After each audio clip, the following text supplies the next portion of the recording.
Well, I got to tell you, I saw your group photo at Juneteenth, and that was a super cool photo.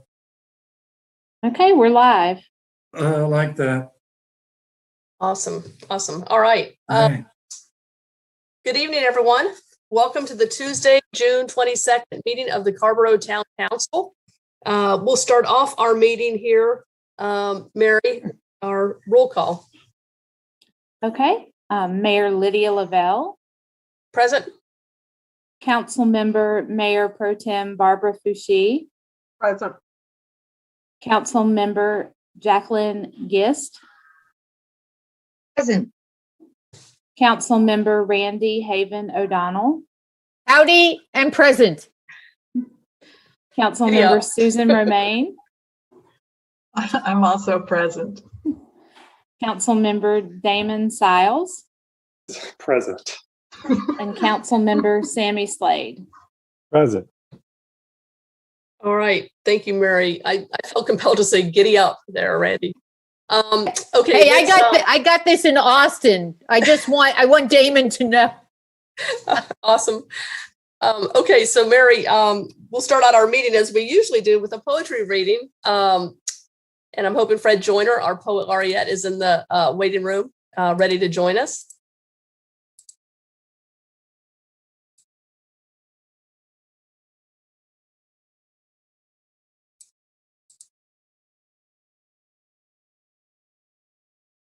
Hello.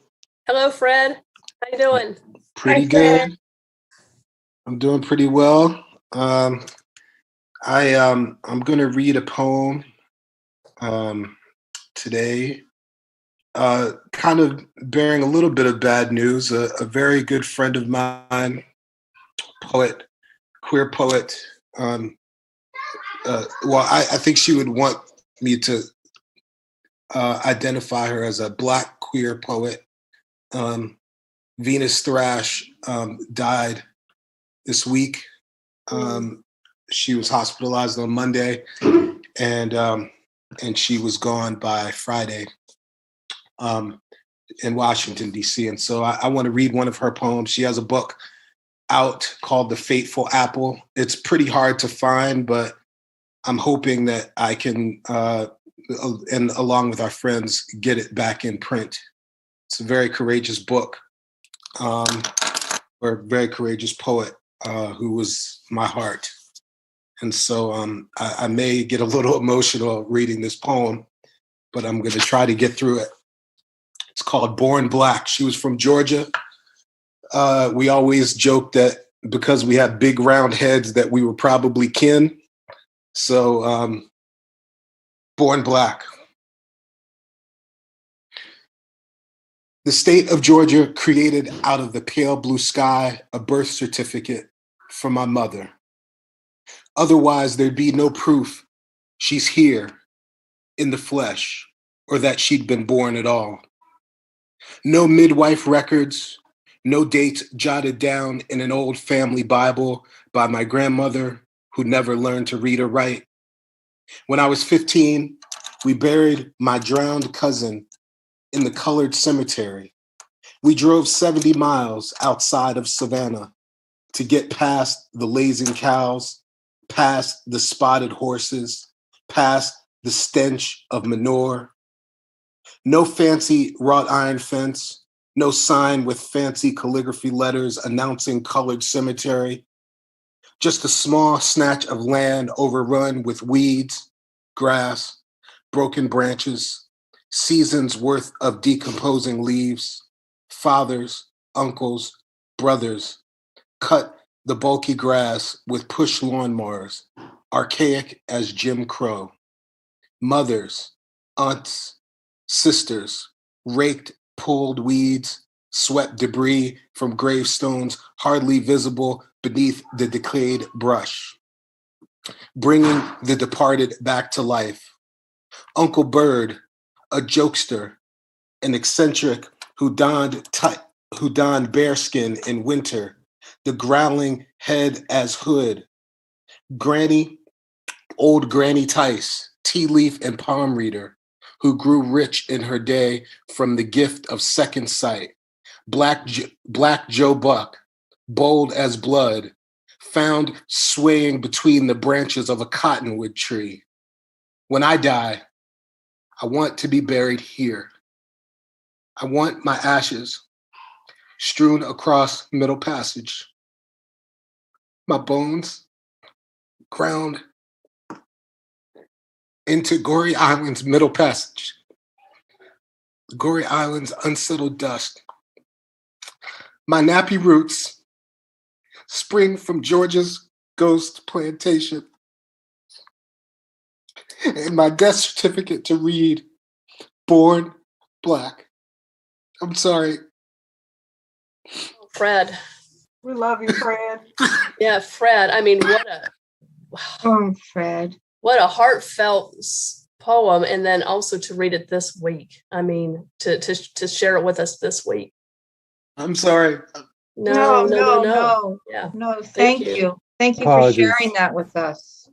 No, and you warned us, so we knew it was going to be like that. Her name And is Courageous Thank you sharing. for trusting us enough to share that with us, Fred. It's a courageous sharing. Yeah, her name. yeah. Her name was Venus Thrash, and I'm thankful that we crossed paths. Yeah. Thank you for sharing her with us and that poem with us tonight. Appreciate you, Fred. Thank you. Thanks, Fred. Thank you, Fred. Bless you, Fred. Thank you. Whew. Thank you, Fred Joyner. Okay, we're going to move on here, folks, to a proclamation recognizing Recreation and Parks Month. And Mary, I think I saw Anita in the waiting room. I'm hoping she's coming over here.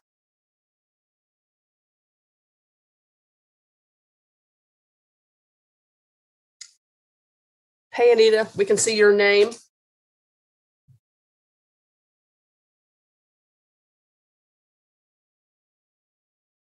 There we go. All right. Good evening. Good to see you, Anita. I'm going to go ahead and read this proclamation declaring Recreation and Parks Month. So, whereas the U.S. House of Representatives has designated July as Parks and Recreation Month, and whereas parks and recreation programs are an integral part of communities throughout this country, including in Carrboro, North Carolina, they are important to establishing and maintaining the quality of life in our communities, ensuring the health of all residents, and contributing to the economic and environmental well-being of a community and its region. And whereas parks and recreation programs build healthy, active communities that aid in the prevention of chronic disease, provide therapeutic recreation services for those who are mentally or physically disabled, and also improve the mental and emotional health of all residents. And whereas parks and natural recreation areas improve water quality, protect groundwater, prevent flooding, improve the quality of the air we breathe, provide vegetative buffers to development, and produce habitat for wildlife, our parks and natural recreation areas ensure the ecological beauty of our community and provide a place for children and adults to connect with nature and recreate outdoors. And whereas the global pandemic has highlighted that public parks are crucial to a community's quality of life, and especially in the last 15 months, people have turned to their parks like never before for fresh air, exercise, meditation, and a sense of peace. And whereas, despite a global pandemic, the town of Carrboro adapted and continued to safely offer programming in 2020 and 2021, including youth and adult classes, athletic programs, camps, workshops, and clinics, and large virtual community events, such as Carrboro Day, the Freight Train Blues concert series, the July 4th celebration, the Carrboro Music Festival, the West End Poetry Festival, and the Carrboro Film Festival. And whereas the town of Carrboro also safely opened and operated parks throughout the town during the global pandemic for patrons, recognizing how parks benefit health and wellness, reduce anxiety, stress, and depression, and improve physical health. And whereas the Carrboro Town Council expresses appreciation to all the employees of the Recreation, Parks, and Cultural Resources Department for their provision of such excellent service to our community, noting a 16-year average of dedicated employee service among this department. Now therefore be it resolved, I, Lydia Lavelle, Mayor of Carrboro, hereby proclaim July 2021 as Recreation and Parks Month in the town of Carrboro. I encourage all residents to enjoy our parks and natural areas and to safely take advantage of classes, camps, programs, and events provided by our Recreation, Parks, and Cultural Resources Department. This the 22nd day of June, 2021. Thank you. Thank you so much for being here to accept this proclamation. I think we do this every year, Anita, but this year, woo, there's a lot going on this last year. So appreciate any remarks that you'd like to make to us. Sure, and certainly thank you so much for the acknowledgement. This past year has been quite challenging, but I too want to lift up and thank staff for all of their constant resilience, providing creativity and diverse programs during this time. It's been very helpful that we've been able to kind of join forces and make a difference. And so we certainly appreciate this time and this acknowledgement. And I cannot thank staff enough for all that they do, and especially during this time. So I definitely want to lift them up. So thank you. Thank you. Thanks, Anita. Thank you for being here. Thanks, Anita. All right, council members. They call her Super Anita. Super Anita. Put on your cake. Congratulations. Woo, woo. All right, y'all. Before we get on to our next item, Barbara, I wanted to be sure to mention the what you and I talked about, the acknowledgement of what we all would sign. If you want to go ahead and talk about that. Sure. And thank you, Lydia, for this space. So I just publicly want to thank my colleagues for signing on to the petition to rename the Student Stores building on the UNC campus to honor Mr. James Cates. I think all of us know the story of Mr. Cates's death on UNC's campus, the subsequent acquittal of those involved, as well as the lag in time for him to get medical attention. So I do want to just lift up a couple of things about him. Mr. Cates was born in October 1948. He was raised by his grandmother, Miss Annie Cates, lived on Graham Street, and friends and family called him Baby Boy. He attended Lincoln High School, an all-Black high school. He wrote for the student newspaper and was part of the student government there. And people remember him for his kindness and also for his grin, for his smile. And certainly his remaining family, which includes Senator Foushee, as well as Nate Davis Sr., and of course there are others like nieces and nephews and things, but it's just so tragic and injustice, you know, for this long period of time. And I just want to thank you guys, you know, for recognizing that. I'm not surprised, you know, because I know you guys, and I just want to thank you for signing on to the petition to rename the building on UNC's campus in honor of Mr. Cates. I mean, it's, you know, it would love to see more than that, but certainly to honor him in this way is timely, you know, and good in light of everything that's happened in the past. So a heartfelt thank you. Thanks, Barbara. And to anyone out there who's listening, who hasn't signed and would like to, they can find out how to sign it in what way, Barbara? Mike Ogle was leading that charge. He and Danita Mason Hogans. So I think to get in touch with either one of them, I'm sure signatures are still being collected. Okay, and if people don't know how to get in touch with Mike or Danita, if you get in touch with any of us, we can. Any of us, you know, we can connect. Thank you, Mayor LaBelle. Great. Thank you. Okay. All right. council members, now we've come to the part of our, whoa, Sammy.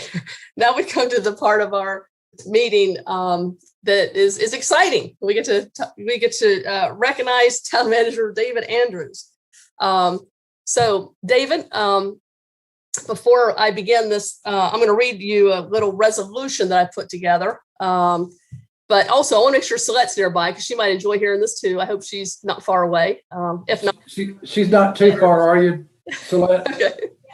All right. Because there's a lot of good stuff in here. But I want to go ahead and read this. And I also want to first give thanks to Susan for taking the ball with this and running with it and helping draft it. And then I kind of worked off of it, and then everyone contributed. And you'll see there's a lot in it here to say. So let me go ahead and read this resolution.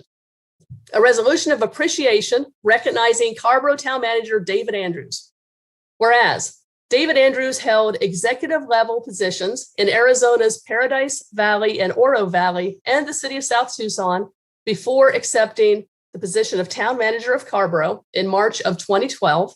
And whereas David will retire from the town of Carrboro during the summer of 2021, and today, June 22, 2021, is his last official town meeting. And whereas over the past 9 years, David helped spearhead many key initiatives in the town of Carrboro, including Carrboro Connects, the town's first ever comprehensive plan, the rollout of racial equity training for all staff, the 203 project, which will house the Orange County Southern Branch Library, the Stormwater Utility Enterprise Fund and Stormwater Management Program, the Affordable Housing Special Revenue Fund, and the Energy and Climate Protection Plan and Community Climate Action Plan. And whereas David partnered with local jurisdictions to help address past injustices in the historic Rogers Road community by bringing water and sewer lines, a sidewalk, a community center, and a new zoning district that will expand commercial opportunities for residents while protecting the unique character of the neighborhood. And whereas David contributed to a more walkable and bikeable Carrboro, with the construction of sidewalks, bike lanes, and multi-use paths, the continued substantial support of Chapel Hill Transit, and the installation of energy-efficient park and street lighting. And whereas, working with Finance Director Arch McAdoo and his team, David honed his skills in conservative budgeting and financial management and improved the town's bond ratings to high quality, consistently satisfying the community's, quote, champagne palette for services on a beer budget, and created healthy rainy day balances, ensuring the town could weather any storm, even a global pandemic, and remain on strong financial footing. And whereas David helped improve the town's communications and transparency with its residents by upgrading the town's website, introducing audio and video streaming of council meetings, supporting kiosks to share information in underserved neighborhoods, and deploying fiber optic broadband infrastructure throughout the community to help bridge the digital divide. And whereas with a calm and steady hand, David worked closely with the town council while leading staff through the unprecedented public health and economic crises of the COVID-19 pandemic, and helped to ensure that residents continue to receive vital services throughout the state of emergency.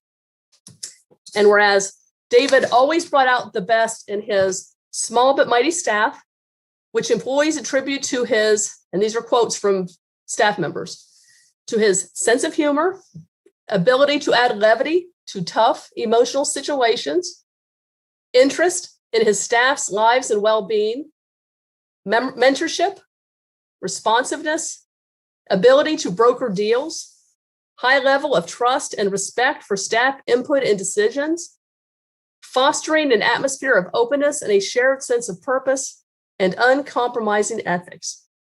And whereas employees also say that David believes in public service and public servants, that he works hard and really enjoys solving problems and turning ideas and interests into reality, and that he is balanced, in that he balances the needs of the community as well as the needs of the town departments, and that he ensures that town programs and activities align with council priorities and goals.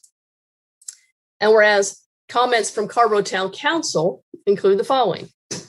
From Jackie Gist, I appreciate and will miss your superpower of never ever losing your cool, even during the most trying meetings. Your true compassion, your sense of humor. You were just what Carrboro needed when you came to us, and you are leaving us a better town. From Randy Haven O'Donnell. Upon David's arrival, he immersed and enveloped himself into the Carrboro town government and our hometown feel-free culture, truly embracing our Carrboro mindset and vibe. And before and during these unprecedented times, David has exemplified exceptional administration and leadership in thought, deed, and in the business of enacting council policy. From Sammy Slade, I will miss David as a friend. His accessibility, honesty, candidness, and professional competence have made him an exceptional manager that Carrboro has been very fortunate to have. From Damon Siles, David has been a strong advocate for Carrboro in the region, skillfully and effectively representing the town council and the community's interests in projects large and small. From Barbara Fouché, David is knowledgeable in his position and gave great counsel in new and difficult and different situations to us. He has been very responsive to council's needs. From Susan Romaine, you guided us through a global pandemic and an economic collapse with a calm, steady hand and mobilized resources to ensure the survival of as many residents, businesses, and nonprofit organizations as possible. You are the perfect person at the perfect time to bring us together and chart a path forward during a time of crisis. For Mayor Lavelle, I feel very fortunate to have mayored with David these past 8 years. I can imagine no better town manager to have governed with and led with during this time. And whereas David's native home may have been Tyler, Texas, but his adopted home became Carrboro, North Carolina, where he embraced, in his words, the uniqueness of the town that is rooted in our people and their strong values and character. And whereas after a career of more than 30 years in service to others, David now has more time to devote to enjoying his house in Wilmington, North Carolina, with his wife, Celeste, and their dogs, traveling with Celeste to visit the grandchildren in Arizona and New Mexico, enjoying their RV, reading history books, walking along the beach, and other delightful activities too numerous to mention. Now, therefore, be it resolved that the Carrboro Town Council hereby recognizes the exceptional commitment and contribution David made to our community over the past 9 years. We extend our deepest gratitude for his tireless service and extend our warmest wishes to David and Celeste for whatever the future may hold. There we go. Woo-hoo! Woo, woo. Let's get this party started. Party time, party time. Woo! Party time.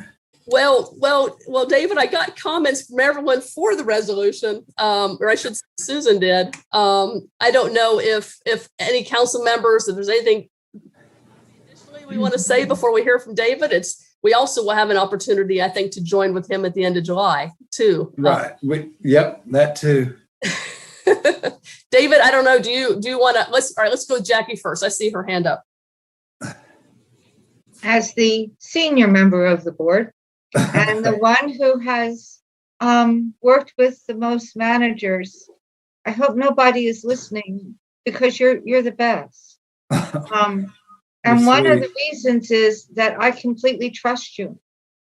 Good. You know, you have a way of being able to tell me I'm completely off base and what I'm doing or thinking will not work in a way that makes sense and leaves me feeling better instead of worse. That's a true gift that very few people have. And I do know that staff greatly appreciates you. I hear that, how much you will be missed. And even though we are finding a new town manager, we will never be able to find another David Andrews. And I just so deeply appreciate you, David. And thank you. Thank you, Jackie. I appreciate it. I really do. Thanks, Jackie. Let's go Damon and then Susan. David, I'll just, I don't want to say too much more than what Jackie's already shared because she hit it really the nail on the head. But just the trust that I think people are able to place in you, council members especially, and having conversations with you one-on-one and working with you as a group is really set a high bar. And as I think the council member who was the first among us to come on to the council after you were already the manager. I think it's especially important to have someone with your experience kind of help orient me to town government in a way that I think has shaped me as a council member and shaped the career I've been able to make out of this time on council. So I appreciate you for that, and I appreciate your friendship. And Celeste, good luck. Thanks, Thank Damon. you. Thank you, David. Okay, let's go Susan and then Randy. Yeah, thank you, Lydia and David. I just want to say that I never would have guessed in my wildest dreams that when I came onto town council in December of 2019, that our relationship would end up mostly being developed on Zoom. But here we are, and I must say that even remotely, just your infectious laughter and your can-do spirit, and you just have such a deep concern for just the well-being of everybody around you, and it even remotely that has still just shined through. And I also want to thank you because you've just been a really important mentor for me. And I always will have really great memories of all of our phone conversations. And you've always been there to answer questions as I've been trying to find my bearings on town council. And I know that I'm not alone, David. I know that a lot of members of staff also consider you a real mentor. And the good thing about that is that even though we're all gonna miss you a lot, you're still just gonna have a really strong presence as we take, all of the initiatives that Lydia mentioned in her resolution, and we build on them. So I just want to thank you for the really strong foundation that you've laid here in Carrboro for the last 9 years, and we're going to look forward to taking the ball and running with it. So good luck, happy retirement to you and Celeste. I'll still look forward to seeing you in person at a retirement party. Well, thank you, and you're welcome, for sure. Thanks, Susan. Randy, I thought I saw your hand up, but I see Barbara now too. Do you want to go Randy and then Barbara? Sure. Okay. Well, David, I had no idea when you were first coming on board how much you would completely read Carrboro, embrace her, and then be able to move her forward with the creativity that you have been able to do. When I think about the Armadillo Grill condo, and the 203 project is sitting on property because Jackie pitched it and you got it and you went for it. And so, one of the things that's amazing that happened was that, you read Carrboro's vibe and it changed you. Changed you. And, Celeste, he's a vegan now. I mean, I'm telling you, that says everything to me, man. That's it. I mean, it's like you put Celeste and Carrboro together and David's a vegan, and I can't tell you how much I appreciate the work that you've done and all that you've given Carrboro in terms of structure, financial clarity, and a real defined framework from which we spring. We're right down the road. Don't you be a stranger. You're like my best friend in town hall. If I don't know what's going on, I'll go, David, what's going on? and just like Jackie's saying, if you're like, I don't think you should go there. And I believe you. So happy graduation and happy trails. Thank you very much. Thank you, Randy. Let's go to Barbara next. All right now, David, I might be getting ready to ramp it up. You know how we do. All right now. How we do. So congratulations to you and Celeste and the rest of your family. Well-deserved retirement.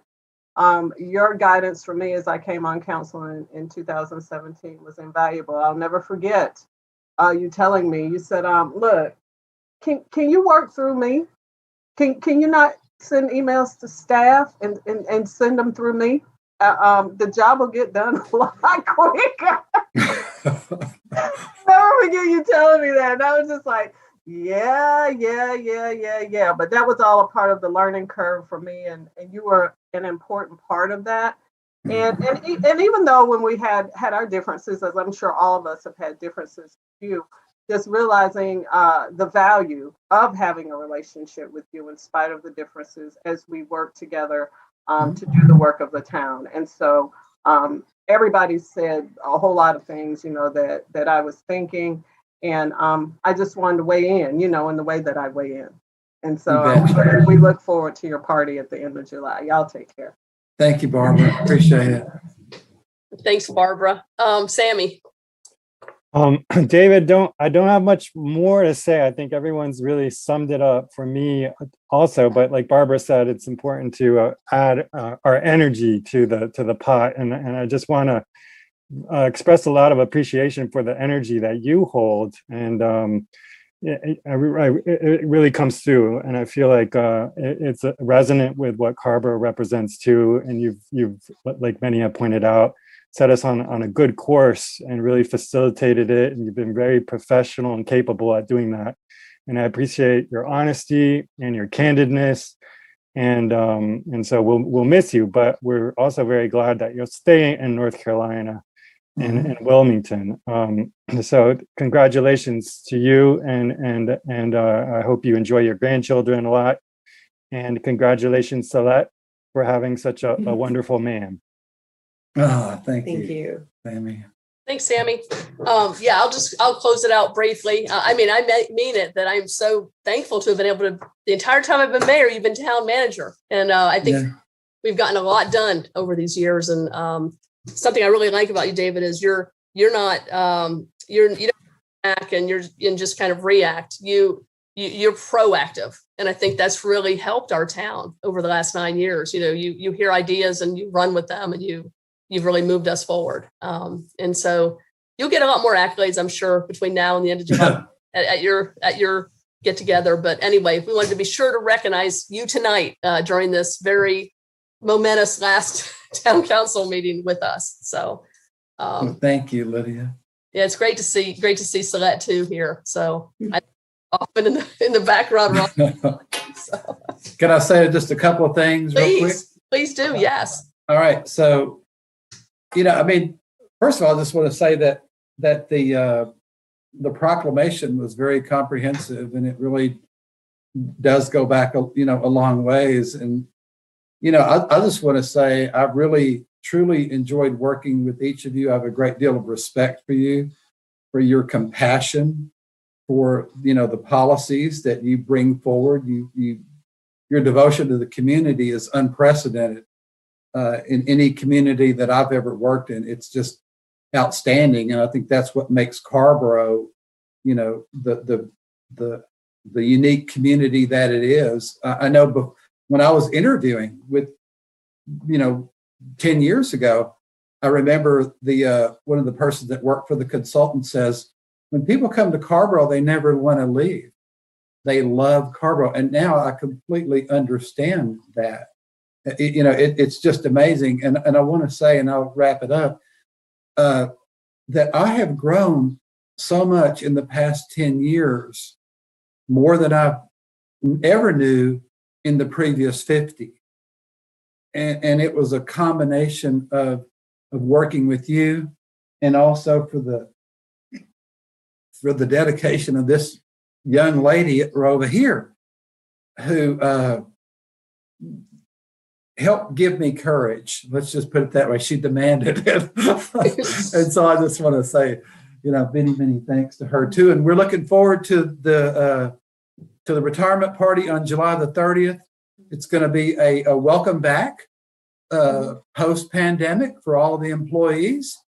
Lydia, I think you're going to, as you mentioned, you won't have another December holiday party because of the election. So you're going to be part of the program. So it's retirement, and it's you, and it's also our employees. And I just want to say that for all the things that you've mentioned that have been accomplished, that none of it could have been done without the employees. I'm very grateful for them. And I'm also very grateful for your leadership, because we couldn't have done it without you either. So it's really all of us working together that have made it happen. And so everybody deserves a round of appreciation. And finally, I just have to say that Fred Joyner is one of the most compassionate people I've ever met. And I'm going to really miss his poetry readings. I just can't get over, I learned so much every day. So thank you all. Yeah, thank you, David. Thank you for those comments. And y'all, we put that what I just read in the form of a resolution, so we can adopt it and have it be part of our minutes. So would someone like to move that resolution? I move it right now. Second. Damon moved it. Damon moved it. Second. God. Everybody moving. Second. Just say everybody, Lydia. Damon Second moved it. too. I'm gonna have Barbara second because she just keeps yapping. All right, all in favor? Aye. Aye. Barbara. Aye. Susan. Aye. Jackie. Aye. Randy. Aye. Damon. Aye. Me. Aye. Sammy. Aye. All right. Very good, y'all. Good job. Hey, Thank David, you. if you really miss us, you can always tune in on Tuesday nights and watch. And I just may. thank God you got there. Oh, yeah, right, David. Yeah, right. Easier than ever now with YouTube, right? You can watch. Okay, so Mary, we're moving on, and of course Kathy had jumped on here too for that. I think she's going to jump off soon, but for the night. So we have announcement of upcoming meetings from Mary. Okay, there's just a couple. The Racial Equity Commission meeting, June 23rd at 6 p.m.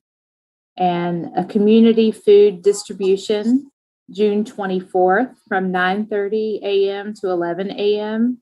at Carrboro High School.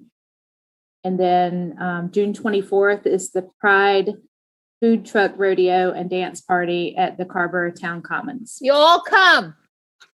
Y'all, and also thank you, Mary. Just FYI, that food rodeo is from 5 to 8, but right before it, like from 4:30 to 5, we're going to be pushing Rainbow Ram from the Century Center down to Carrboro Town Commons again. So, come, bring your family, bring your friends, whatever. We'll have a little music and we'll kick it off that way by pushing Rainbow Ram down there. So And there's a vaccination. Piedmont Health is doing vaccinations in front of Town Hall at about 5 o'clock, adjacent to the food rodeo and dance party. yes, and y'all really spread the word on this. I think it's from 5 to 7:30. Is it, Randy? And it's vaccinations, also testing, but it's not No testing. testing. Okay, No all right. testing. So originally I thought she was going to do that. So vaccines and, obviously all free, just come get it, whatever. Don't have to sign up ahead of time or anything. Damon. Yeah, I don't have a meeting to add, but I just wanted to take 30 seconds to thank you, Lydia, and also especially Randy, for all of the work that you're both putting into, along with staff and others, into organizing Thursday's Pride event. I just have to say, I think, we're one of the few jurisdictions in the state that has openly LGBTQ elected officials. There are 2 of us on this council, and to have our straight allies step up when they see that their energy is needed to help us do these kinds of planning and events, it's really important and meaningful. So I just want to thank you, Randy, for doing that. And I hope that we'll see all of the rest of you there on Thursday.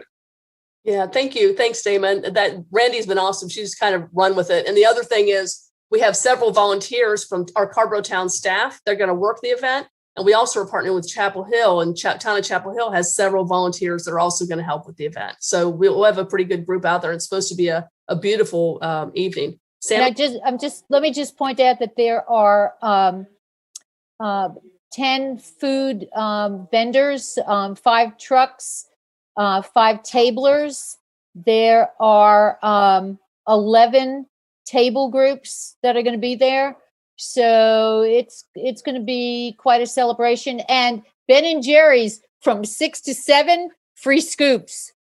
Okay. All right. There you go. Yeah, Sammy. I just have 2 meetings. One is Wednesday at 2 from 2 to 3:30. The Food Council Executive Meeting will be happening. And then on Thursday from 6 to 7:30, the Orange County Black Farmer Think Tank will be presenting their work. And so if anyone on our council is interested, please let me know and I can forward you the link so you can come into that. Or for that matter, from the public, please email me and I can send you a link. Yeah, Sammy, would you mind just go ahead and sending that to the council so we Sure. know? Thanks. Yeah. Great. Thank you, Sammy. And Barbara, I see, is your hand up? Yeah, it's a brown hand. So It's that's lost in all those balloons. it's a brown hand, so it's lost in all this Yeah. going on. Thank you, Mayor LaVelle. So I want us to I'm excited about Thursday. Mayor LaVelle, you say you're pushing off with the RAM at 4:30. I may or may not make that as I'll be coming from work, but I'll be there in spirit and we'll catch up with y'all certainly when I get off work. But I did also want to mention the amazing Juneteenth event this past Saturday. I know Mayor LaVelle participated in the motorcade, and we all were just engaged all day. Starting with the bike ride that morning and town commons and the different motorcades. So I thank everybody for your participation, and let's really pull together with a higher level of energy for next year. It's an amazing event, and I also wanted to recommend that we engage our YAB and our other youth council with Parks and Rec, along with the Chapel Hill Carrboro NAACP Youth Council, in the way that we do for the Martin Luther King celebration. More resources, more minds, more ideas, more young people. And I just kind of wanted to throw that out there for consideration. Thank you. Yeah, good idea, Barbara. Thank you. Thanks for that. Okay, moving on now, y'all, to public comment. And I know we have one member of the public, but he's here to speak on a matter that's on our agenda. So we'll hear from him when we talk about the sidewalks. But other than that, I don't think we have, is that right, Mary? We don't have anyone else? No. Okay. So then, Mr. Manager, we're ready for the consent agenda. Okay, thank you, Mayor and members of the council. You have 15 items on your consent agenda, so I'll go through them, but slowly and try to explain each one. First item is approval of the minutes from June the 8th with changes as offered by Councilmember Romaine. The second item is related to the 203 South Greensboro project. It's a resolution that approves the project design and amends the project ordinance to reflect Orange County's project budget. They had an increase. The third item is the Energy and Climate Protection Plan and Community Climate Action Plan implementation update. The fourth item is related to Pee Wee Homes. It would transfer the property at 106 Hill Street to Pee Wee Homes, contingent upon a rezoning, and also set the public hearing for the rezoning for September the 28th. The fifth item on your consent agenda is the text amendment related to satellite parking that you've all have discussed a couple of times, I believe. The sixth item is with the town of Carrboro would sublease the Butler parking lot to the Cat's Cradle. And I think that, Mayor, you had mentioned that in paragraph 2 that the word sublessor should read sublessee. The seventh item is a project ordinance for Morgan Creek Greenway in South Greensboro that would reallocate $175,000 of Orange County Transit funds from the Greensboro sidewalk to the Morgan Creek Greenway project, but then would replace that funding by allocating $206,343 of coronavirus relief funds to the Greensboro sidewalk project. The eighth item on your agenda is an ordinance that would limit campaign donations to $250 per donor. That one might get pulled for some modification. The ninth item on your agenda is a $1,500 grant for the Transportation Demand Management Funds.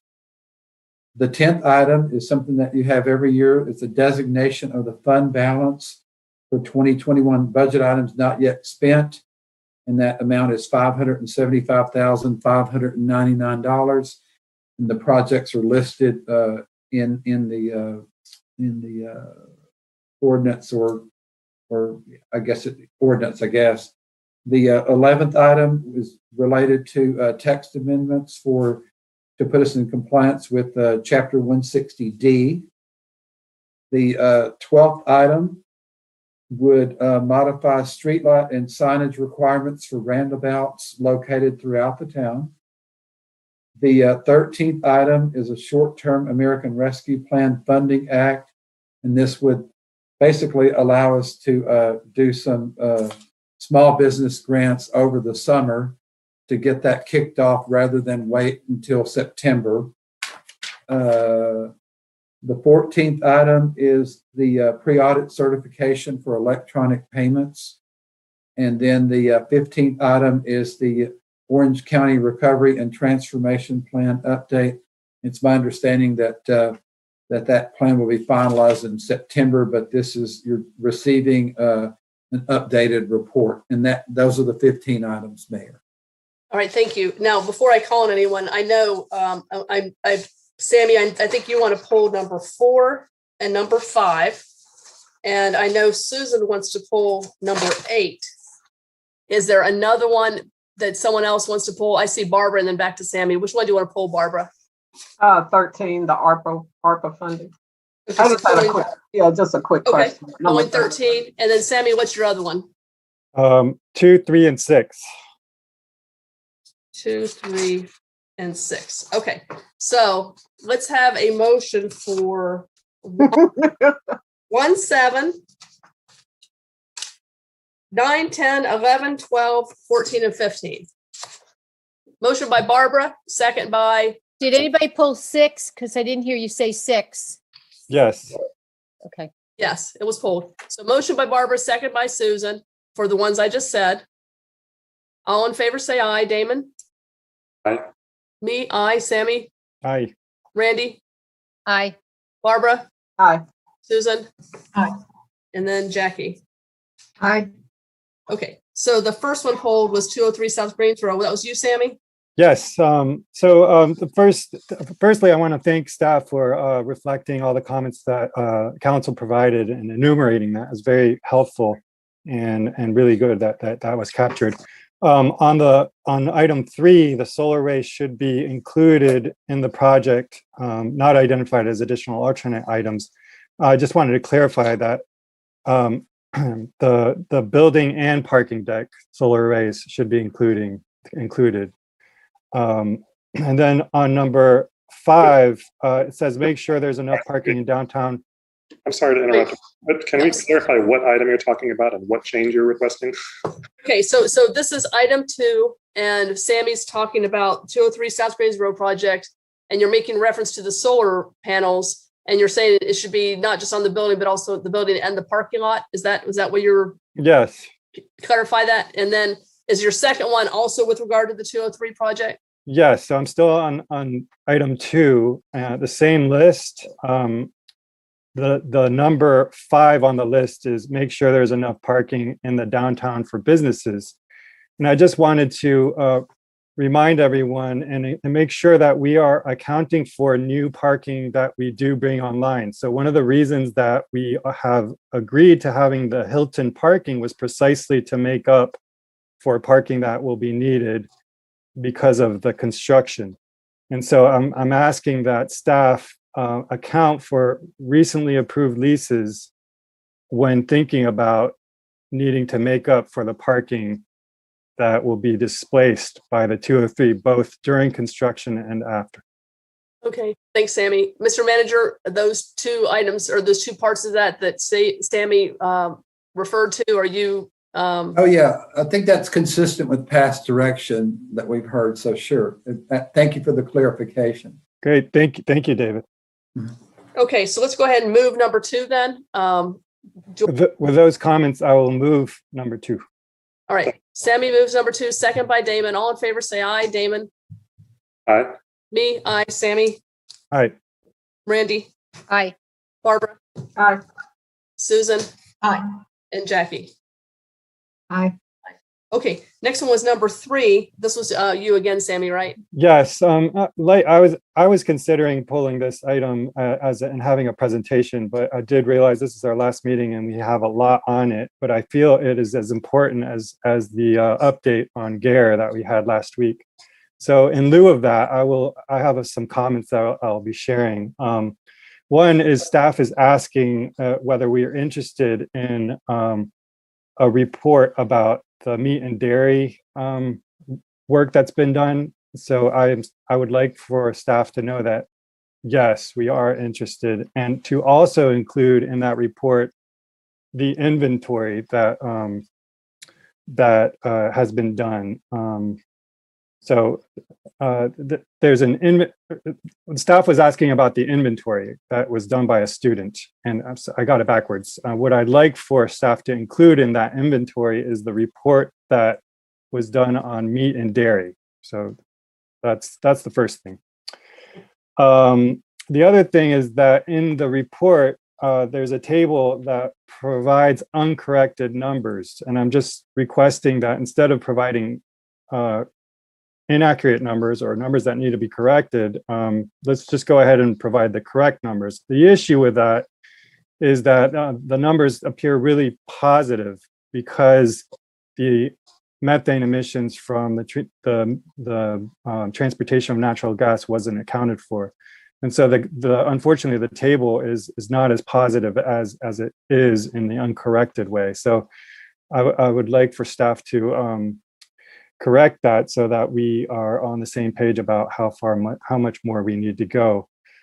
I want to remind the council, I've done as best as I could. I've reached out to NAACP Youth Council and reached out to Centro Hispano, but the climate team, it's been this whole period over the winter that we've been trying to recruit for it, and I encourage us to really recruit for it so that first thing when we come back into session, we can run with that work.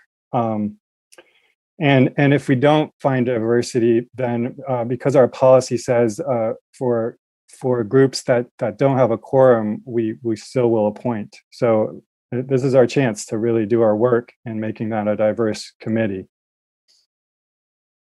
Barbara, you want to respond to that? Yeah, I'm Go ahead, Barbara. I'm sorry, Sammy. So, and I remember talking about this, and I understand the urgency, but believe me, I do. But we had talked about this because this is a new committee, that we should be able to just start out. I mean, we just need to do what we need to do, as far as recruiting folks. I agree. I'm just acknowledging that we've been trying to do that, and I'm giving us a heads up so that over the summer we actually do that. But if we come back and we still haven't done that, I would request that we appoint. I'm not saying we do it now. I'm saying we I know. Work over the summer. Yeah, and hopefully we'll have some folks in place by then. Thank you, Sammy. Yeah. And staff was going to make some promotions about advisory boards generally, where we'd have their help with this too. Lastly, not lastly, unfortunately, sorry.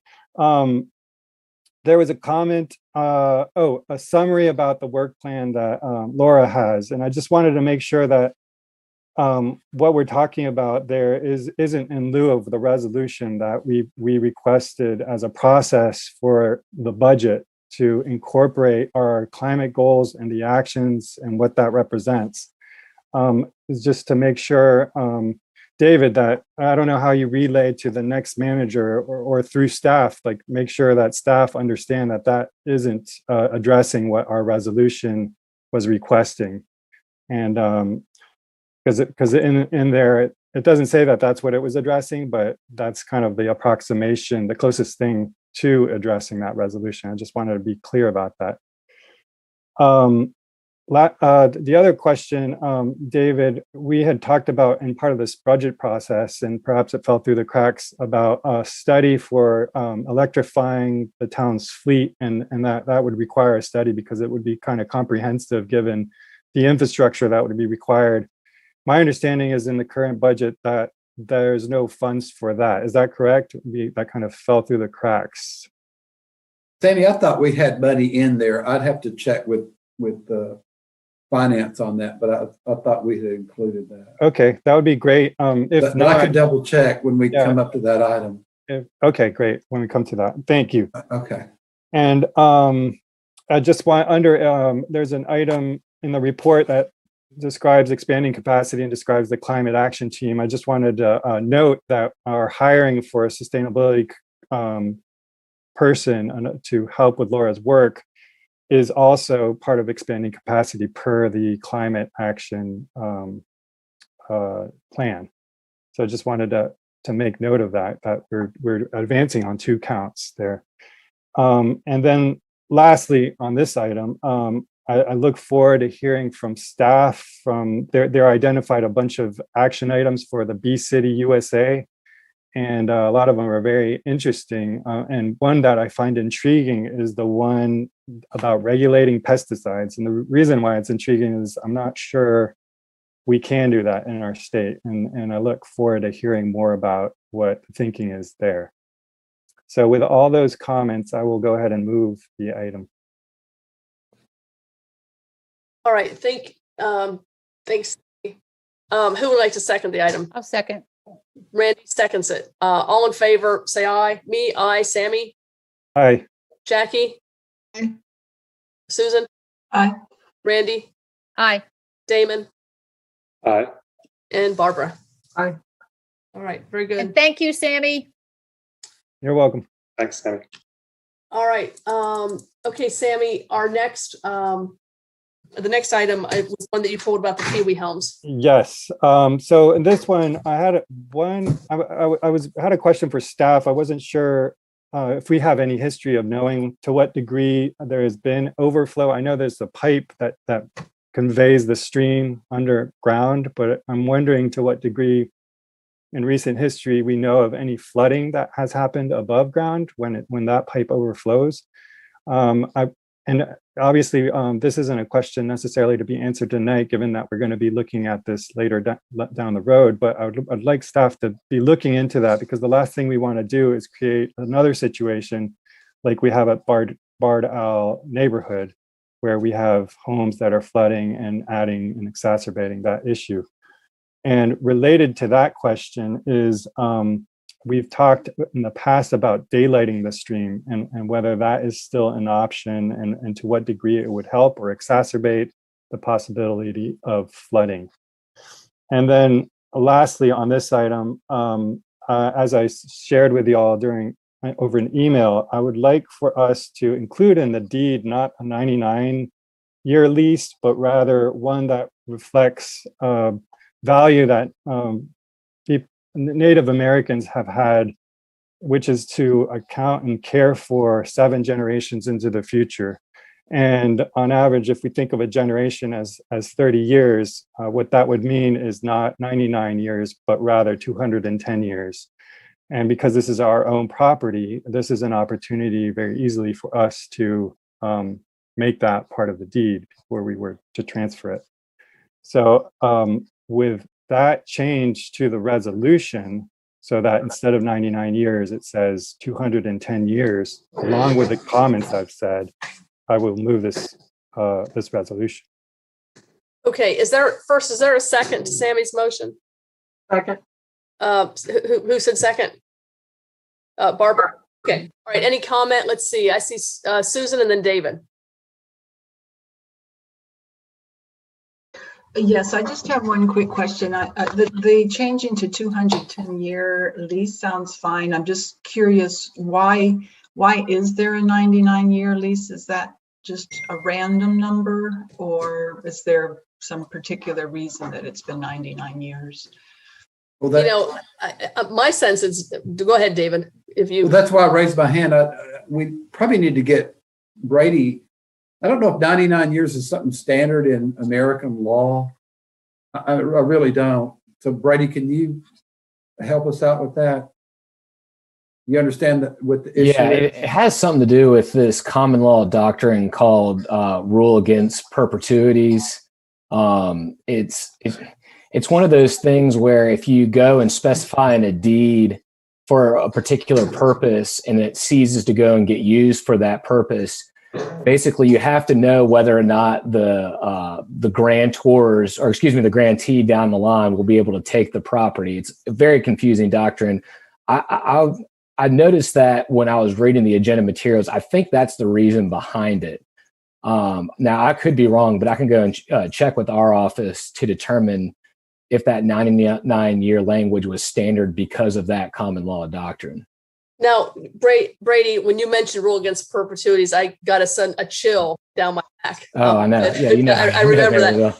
But, Yeah. but my memory, I don't remember. Also, it's a creature. I guess property law is a creature of state law. Yeah, I think it might also be something in general statutes that specifies. So, Sammy, as I'm well. not sure. I forget where I looked at the link where you got yours from. I think it was it Mississippi? It was some other state that link was that you the 7. Yeah, I mean, that wasn't even referring to Right. deeds and that kind of thing. So Right. in lieu of and the fact that, given the fact that we still have questions about this, I'm wondering if we would still have time, given that we're going to revisit this item and postpone the transferring of the deed until we meet back in session to allow for a little more research on the possibility of increasing the time frame. Yeah, I think that. I mean, I might be wrong. We're not doing the deed tonight, right? We're setting the public hearing for the fall, and then I think this would be part of that action. Is that right, Mr. Manager? Is that? Yeah. Can I bring Rebecca in just to Sure. make sure Yeah. there was a reason that she wanted this on the agenda before the summer break? So I better Okay, sure. make sure. So, Mary, would you bring Rebecca in, please? Yes, a contingent conveyance, I think, Sammy. It may not matter. It may be okay, but I just want to make sure.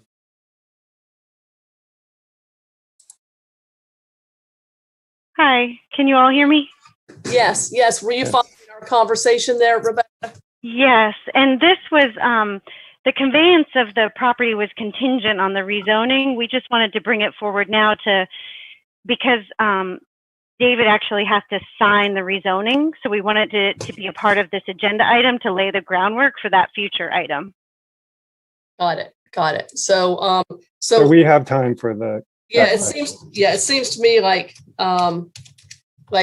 we certainly would have time to make that change at a future point with more information about it. So Okay, so I'll move the item with that request from staff to. I've got my hand up. I'm so sorry. All right. That's okay. So, no. Let's before you make your well, Sammy, did you already made a motion in a second? I think we need to pull back the motion. I'll pull that motion. Is that okay with you, Barbara? Yeah, I'm good with this. Okay, we're pulling back that original motion. Let's go get Jackie's comment before you make. I just really quickly want to say that I remember years ago when I was on the board for the Home Trust, which was then the Housing Corporation, we had a similar issue come up. And I remember being told that the 99 years was state law. I'm sure Brady will confirm that, but I remember that because 99 is an odd number. You know, why isn't it 100 years? It's 99 because it can't be 100. Right. So anyway, just real quickly, I remember that from a previous. Thank you, Jackie. And then, like our fire department, the lease for our fire station is 99 years too. Okay, so Sammy, you want to make the original motion then with? I'll move the item with the request that staff research and next time we revisit this, have the answer for that question. Okay, then second again, Barbara. Second. Mm-hmm. Okay, so all in favor, say aye. Susan. Aye. Me, aye. Randy. Aye. Damon. Aye. Barbara. Aye. Sammy. Aye. And then Jackie. Aye. Okay. All right. Next one is number 5. That's the satellite parking one. Sammy, I know you sent us some changes for that, I think. Yeah, I just wanted to capture some of the language, some of the sentiment that we had talked about last meeting. And I think the language I shared with y'all does that, basically making sure that we revisit this And the reasons why we're going to revisit it is because we have a parking study and we also have the comprehensive plan. Okay. And Mr. Manager, did you get a chance to look over that language that Sammy sent and or Trish, and any comments or feedback for us about that? No, I think that's fine. And also we are, I talked to John Hartman Brown today, and we're preparing a status update with what's going on with the parking study from Walker. But it has been going on, Sammy, even through the pandemic. I just hadn't been tuned into it for a while. Yeah. But it has moved forward. So we'll provide a status report soon. Thanks, David. I know one of the holdups has been you don't want to do a traffic count when no one's driving downtown. So Right, exactly. Thank you. Yep. Thank you. Okay, So I'll move the item with the language that I have provided over email added to that resolution.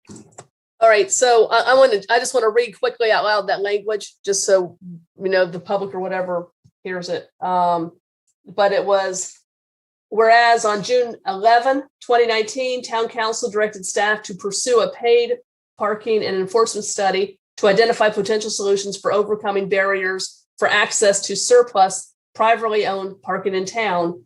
And whereas the town has hired Walker Parking Consultants to do the study, received a status report on February 25, 2020.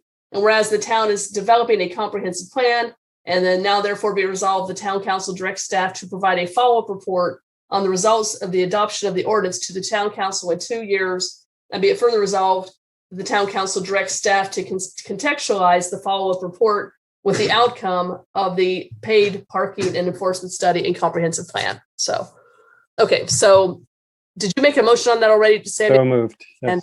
Okay. So motion by Sammy, second by Damon. Jackie.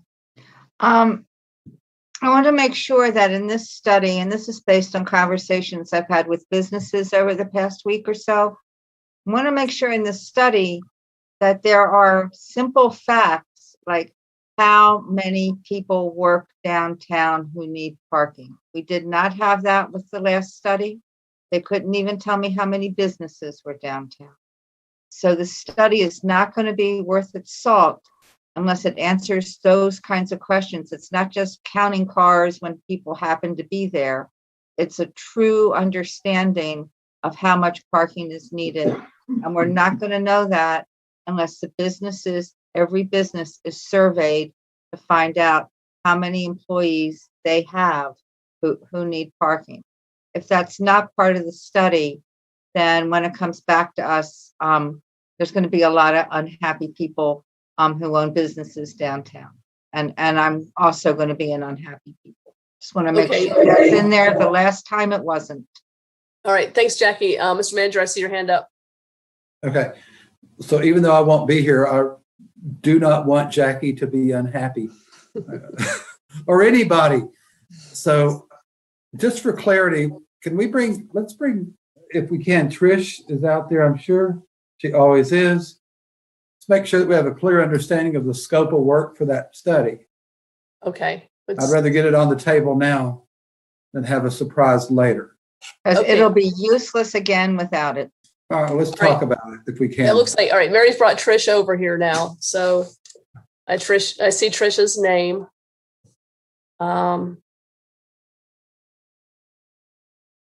Hey there, Hi, Trish. Hey there. Hey there. Greetings. Were you following along with our conversation? Yes, I heard Jackie's to make sure that how many people work downtown and need parking is included in the study. I'm not sure that's specified as a task, but I'm pretty sure we can make that as part of the work that we do with this. So please do. Yeah, I've been hearing that very strongly from the business community, and I think it just makes sense. The only thing I'll say is it will be dependent on the businesses providing the information. So we'll do our best to get that from them. Okay. Yeah. And it starts with identifying all the businesses, which the last time when I asked, I couldn't believe it.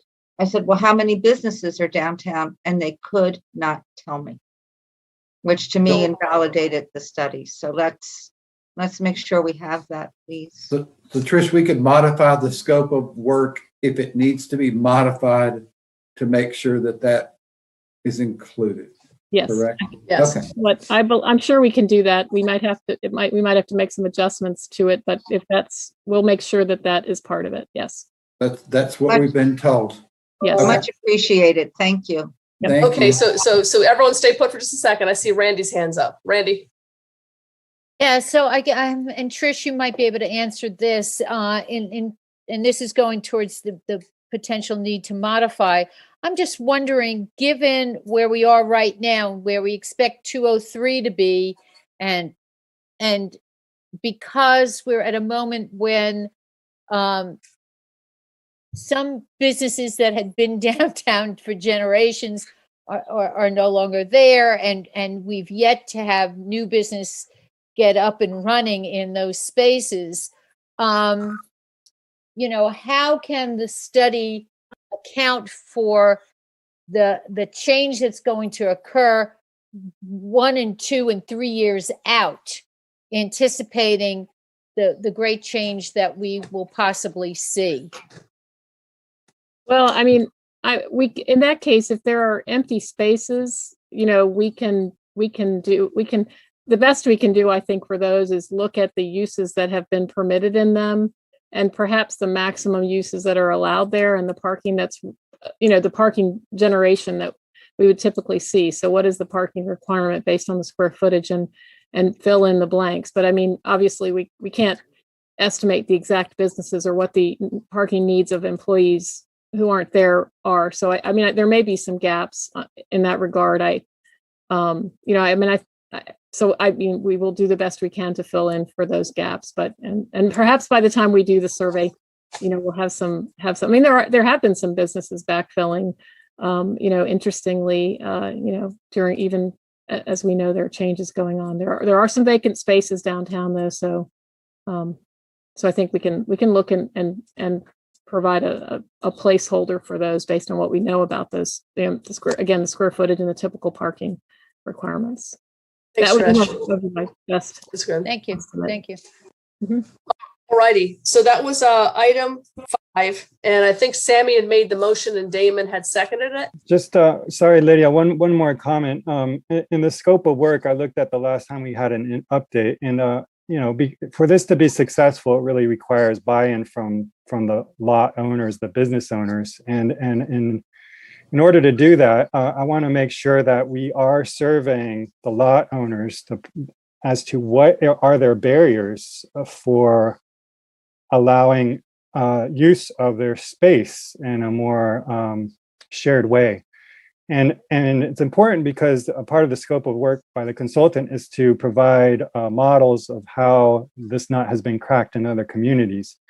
And it's essential to understand precisely what is the issue. And to understand that issue, we have to understand from those lot owners, what are their barriers? So everything from a concern for liability, or you know, I'm not going to get paid for just giving my parking away, and this represents a real cost to me. You know, so there's a range of things that they may be providing. So just please incorporate that essential aspect into the scope of work. Thanks, Sammy. Okay. All right. So we got the motion in the second. We'll go ahead and call the question here. All in favor, say aye. Me, aye. Sammy?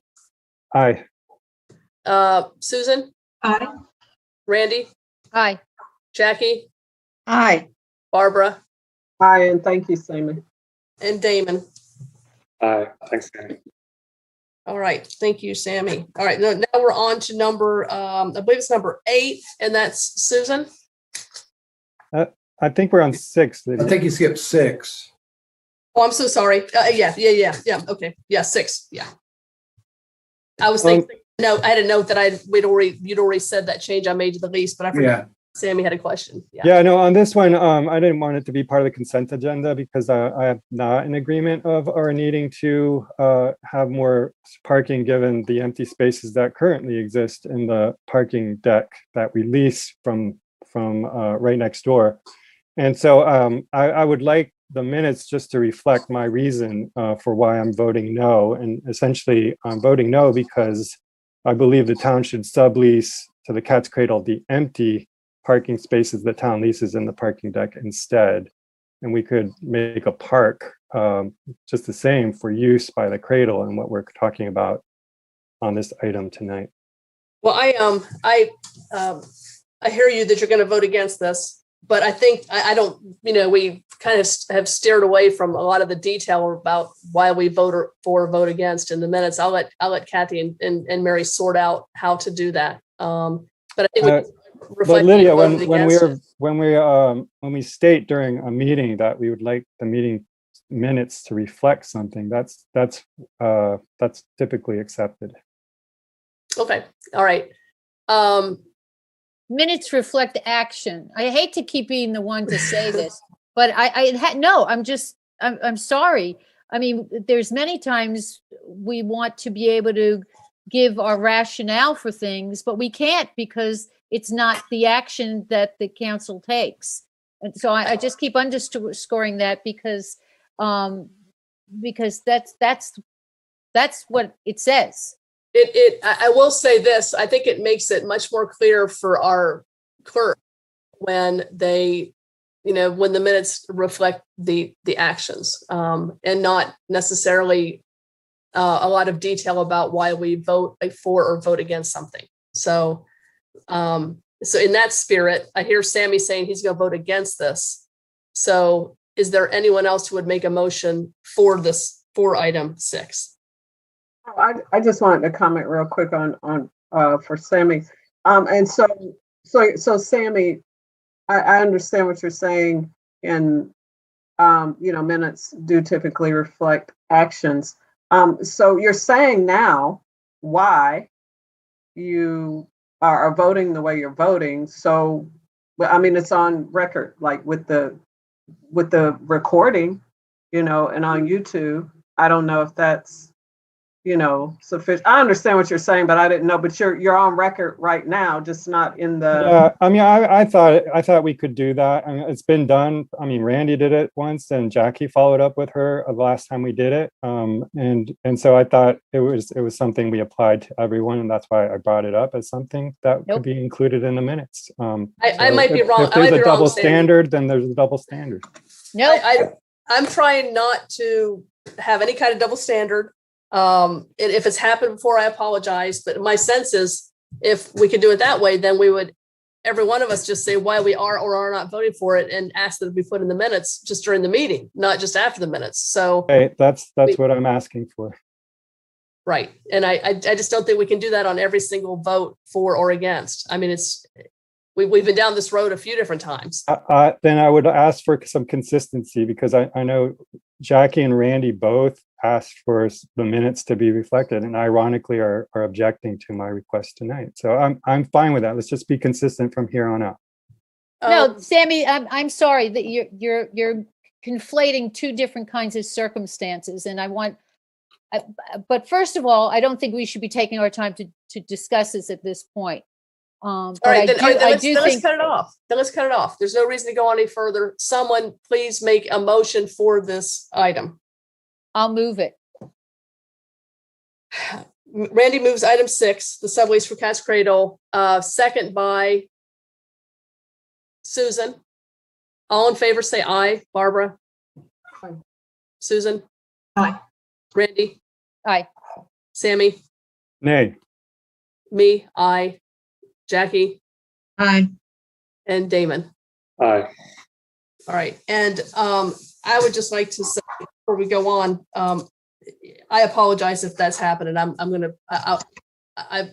sorry if that's happened, Sammy. I hear what you're saying. All right, let's move on here to number 8 then. That's Susan. Yeah, thank you. So I shared with all of you an email a little bit earlier today, but I would like to make a motion to make the following 2 changes to this ordinance. In section 515A, change office of the alderman to office of council member. And in section 515C, delete parents, brothers, or sisters. And so with this change, only candidates and their spouses or domestic partners would be allowed to contribute more than $250 to campaign for town office. And all other contributions would continue to be capped at $250 for any one person. Okay, Barbara's hand's up. Yeah, I just had a quick question for Council Member Romaine. Can you provide the rationale for the second part? Yes, what I was thinking on this is that if a candidate has wealthier family members, whether it be siblings or parents, they can actually contribute up to $5,200 each person. And to me, it creates an unlevel playing field when it comes to campaign contributions. And so we can't limit the contributions of the candidate, their spouses or domestic partners under statute, but we can limit contributions from the parents, brothers, and sisters. And so I was thinking, why not? Now, when you so what you're saying is they just can't donate at all, or they're not. You want to get rid of that part where it says parents, brothers, and sisters, period, and leave it at the candidate, the spouse, or domestic partner. Is that what I'm understanding? That's correct. So if you are a candidate or a spouse or a domestic partner, you can contribute. There will be no limits, no changes in what I'm proposing, but if you are anybody else, you will be capped at $250. But this also means that if you are a parent or a brother or sister, now you can only contribute $250 per person. Got it. Thank you. So just quick history on this. This was passed not long after, it was early on in my tenure, Randy. I remember Dave was still on the board. And this was our, effort at, kind of little local campaign finance reform of having a cap of 250.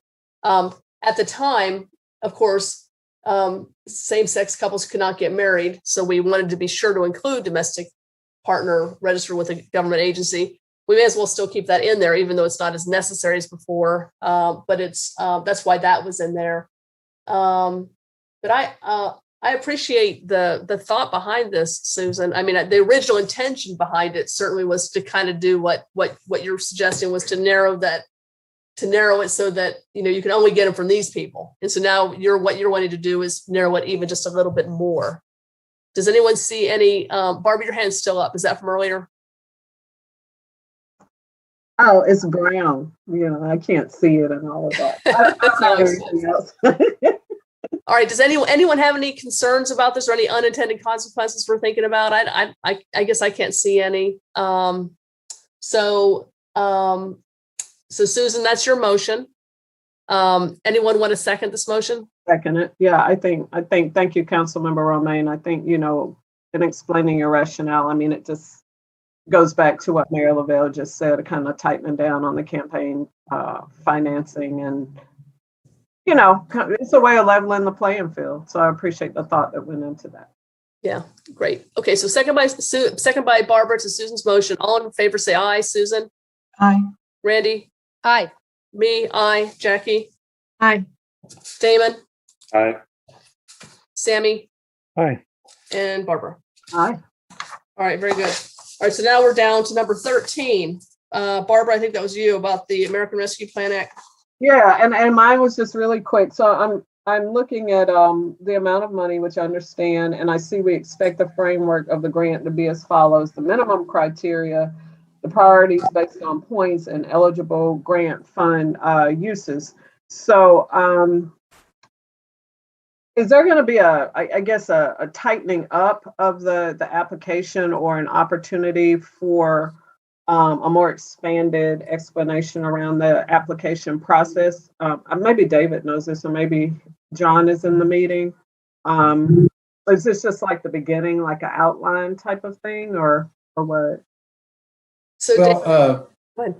Okay. So we originally thought, with everything that's been going on, at the staff level, that, we would come back to and work the summer and roll everything out in September.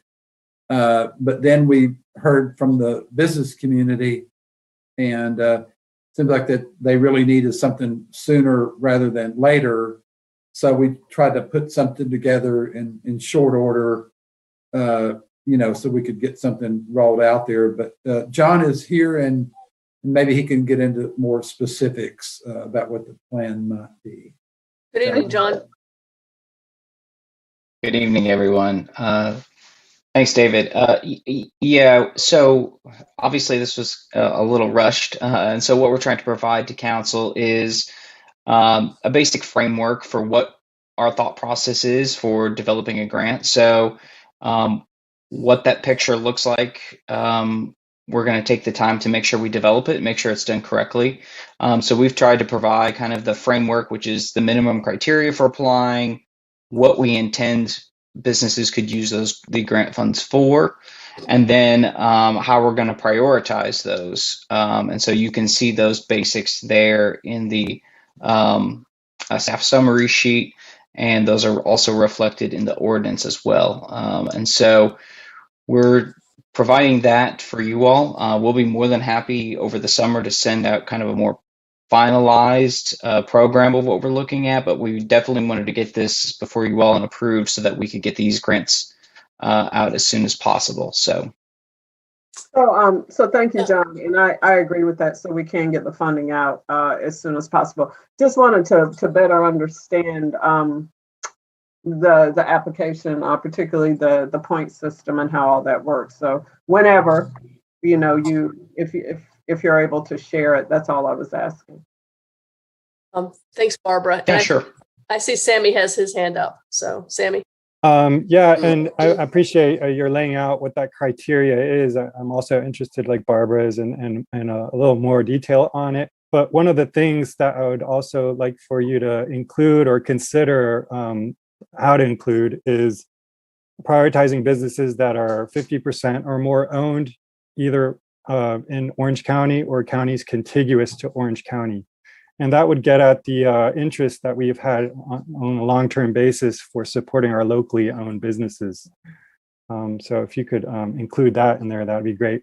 Another comment I had in regard to this item is at the end of this month, the CDC rent and mortgage moratorium expires unless they extend it.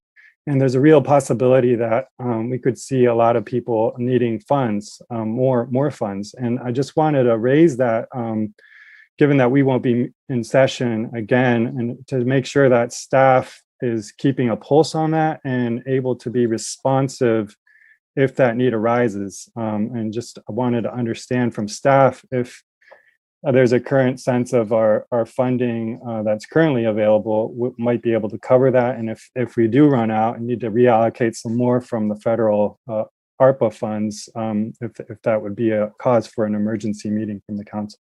Yeah, Mr. Manager, can you address that? Right, Sammy, you were talking about rental assistance for individuals? Both rental and mortgage. Okay. There's been a moratorium and that expires at the end of the month. Okay, so it's my understanding from Rebecca, because we thought, well, do we need to, step up the human services? One, we've just got, if tonight you approve the budget, we got the human services going out. We think that'll cover us through September. And then also, if you'll recall, we have the $900,000 in CDBG funds, which is separate from the ARPA funds. And I think that we spent $120,000 of that $900,000 last month. So I think we'll have enough at least to get us through the summer, and then we'll bring a full program to you in September. So to answer your question, I think we've got the rental assistance covered through the summer, and that's why we didn't try to get that onto this program. Thanks, David. And does that include mortgage? It sounds like maybe it doesn't. I believe it does, but you know what, Sammy, I want to make sure I don't misspeak. So if Rebecca's still there, could you step in, please? And while she comes on, another aspect is that the funds we currently have is for people who qualify related to what their income is. And there is a possibility that there are people who have been postponing their rent and mortgage who don't qualify given that criteria. And I just want to make sure that we are able to serve them too, which would mean that the current funding, given the criteria, wouldn't be accessible for them.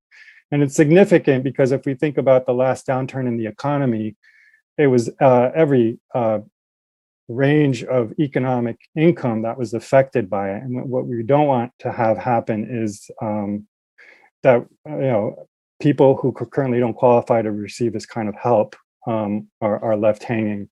And I just want us to, at a minimum, keep a pulse on that as a problem, a potential problem, and to be able to respond to it if there is a need. Mary, can you bring Rebecca over?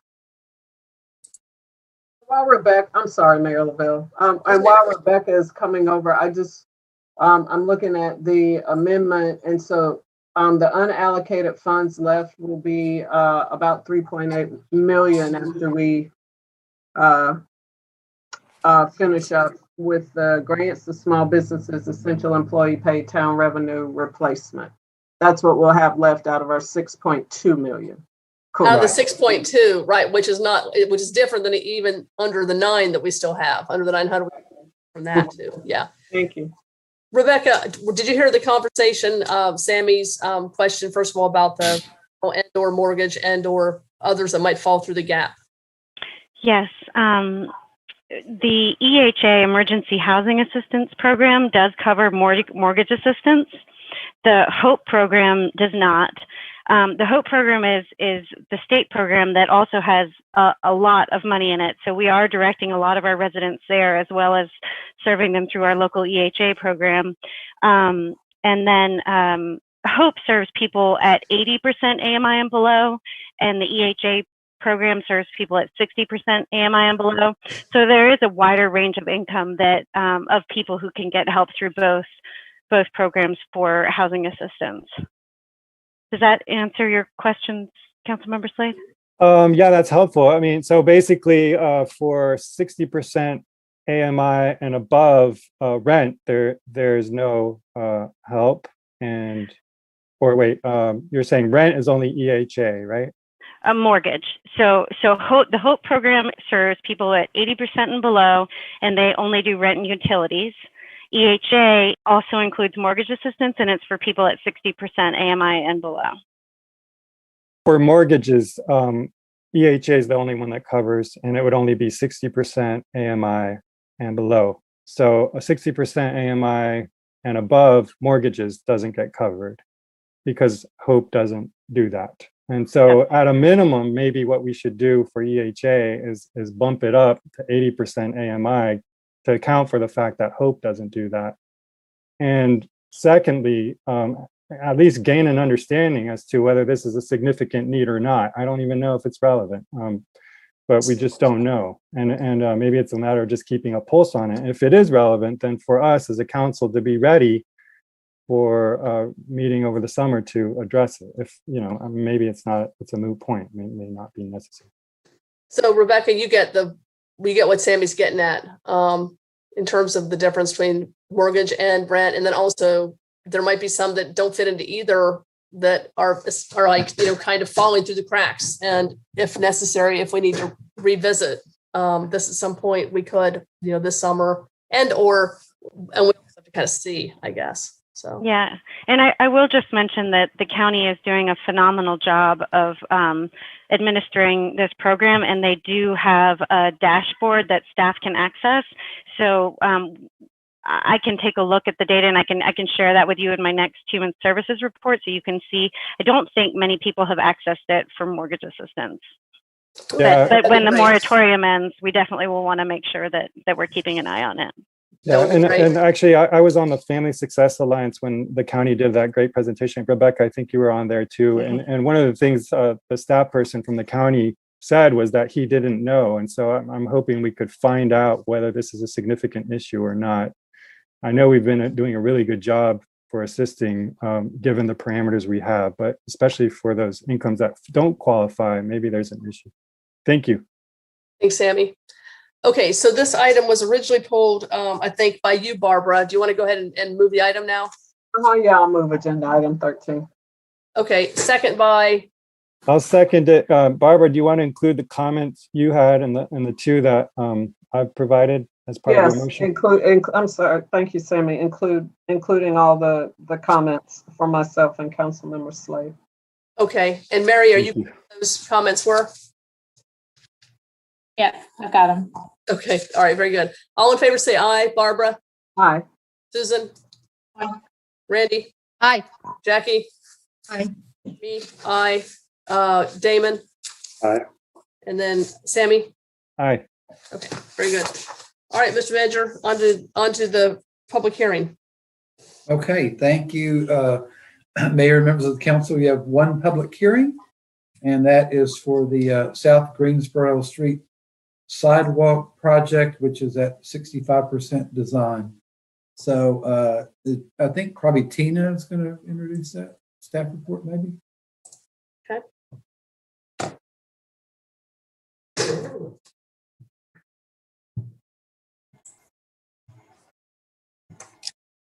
Hey, Tina.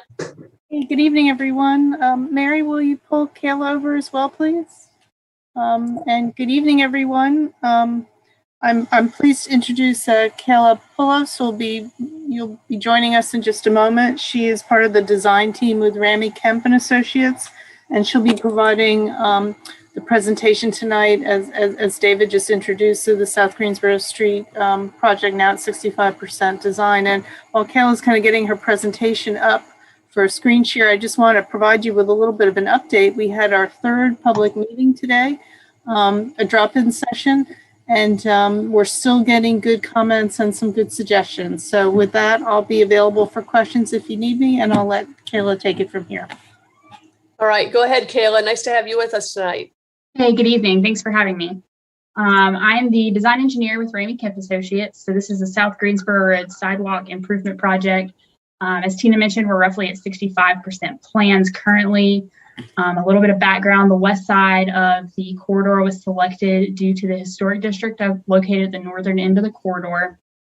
The impact of the utilities and the trees at the northern end were the concern, so it was deemed an adverse effect to be on the east. We have designed on the western side of South Greensboro Street from roughly Public Works to Carr Street. We had two meetings back in January as well as the meeting earlier today, and we've taken some of the comments from January and incorporated them into our 65% plans. Here is our typical section. We have the 5-foot sidewalk with a 3-foot grass berm. The grass berm does vary throughout the corridor. Some places where we were going to negatively impact some properties, we have pulled the sidewalk into the back of curb and opted for a 6-foot sidewalk. We are also looking at additional locations where we can widen the sidewalk to be as wide as possible without additionally impacting some right-of-way. Here's a few pictures of existing conditions along the corridor. Here's another existing condition, and then here is what this section will look like in the ultimate section. Here's a section where we are pulling the sidewalk into the back of curb with no grass strip and constructing a 6-foot sidewalk in order to have the maximum walkable width and impact the house in that property as little as possible. Here's some more existing locations. Here's another existing, and here's the proposed. In this area, we will be providing the 3-foot grass strip in between the back of curb and the sidewalk location.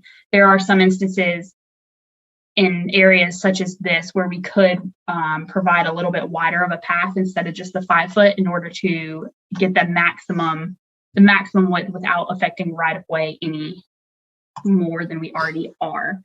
One comment that we received from our previous meetings was pedestrian crossings. We have met with the NCDOT regarding this. We are currently proposing a crossing at the NC 54 on-ramps across Old Pittsboro Street at the roundabout on the northern side of the roundabout, as well as across Old Pittsboro Street at the very northern end of our corridor. These were the safest locations that we could provide crossings for pedestrians across and around South Greensboro Street. We have also submitted a concept to NCDOT to look at reducing the lane width on South Greensboro Street under NC 54 in order to accommodate bike lanes in each direction. We are still waiting on some comments from DOT, and there's still additional coordination to find out if this is feasible and will be approved by NCDOT. But this will provide access for the bicyclists to get from the bike lanes on the southern end of South Greensboro Street to the Roberson Bikeway path or to Old Pittsboro to continue into downtown Carrboro. We are also proposing to improve the bus shelter or the bus stop that is currently located on the southern side of the roundabout on South Greensboro Street. We plan to upgrade the stop and include a shelter here. We are coordinating that with transit.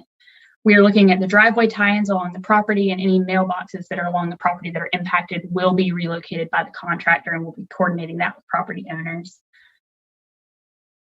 We are also coordinating some large trees that are along the corridor and looking into exhausting all avenues to figure out how we can mitigate the impacts to the tree and the shade along the corridor. These may include, kind of bringing in the sidewalk to the back of curb, as we spoke about before, or in some situations when mitigation is not as easy, we may be bringing in large growth trees and planting them to help replenish that shade. And here is our anticipated schedule. Depending on the comments received at this stage tonight and from our meeting earlier today, this schedule may shift slightly, but this is kind of at this point, we'll be accepting 65% comments from now until August. Once we move past the 65% phase is when we're finalizing our plans, finalizing our contract docs to move into construction.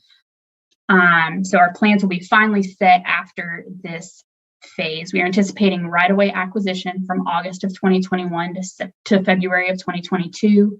Our 90% plans and final plans will be in March and April, and we will advertise for bids in mid-April of 2022. This will allow for construction in summer to fall of 2022. And I do have our meeting map, and I can zoom in and answer any questions. All right, great, thank you. Barbara, it looks like your hand is up, so we'll go Barbara and then Randy.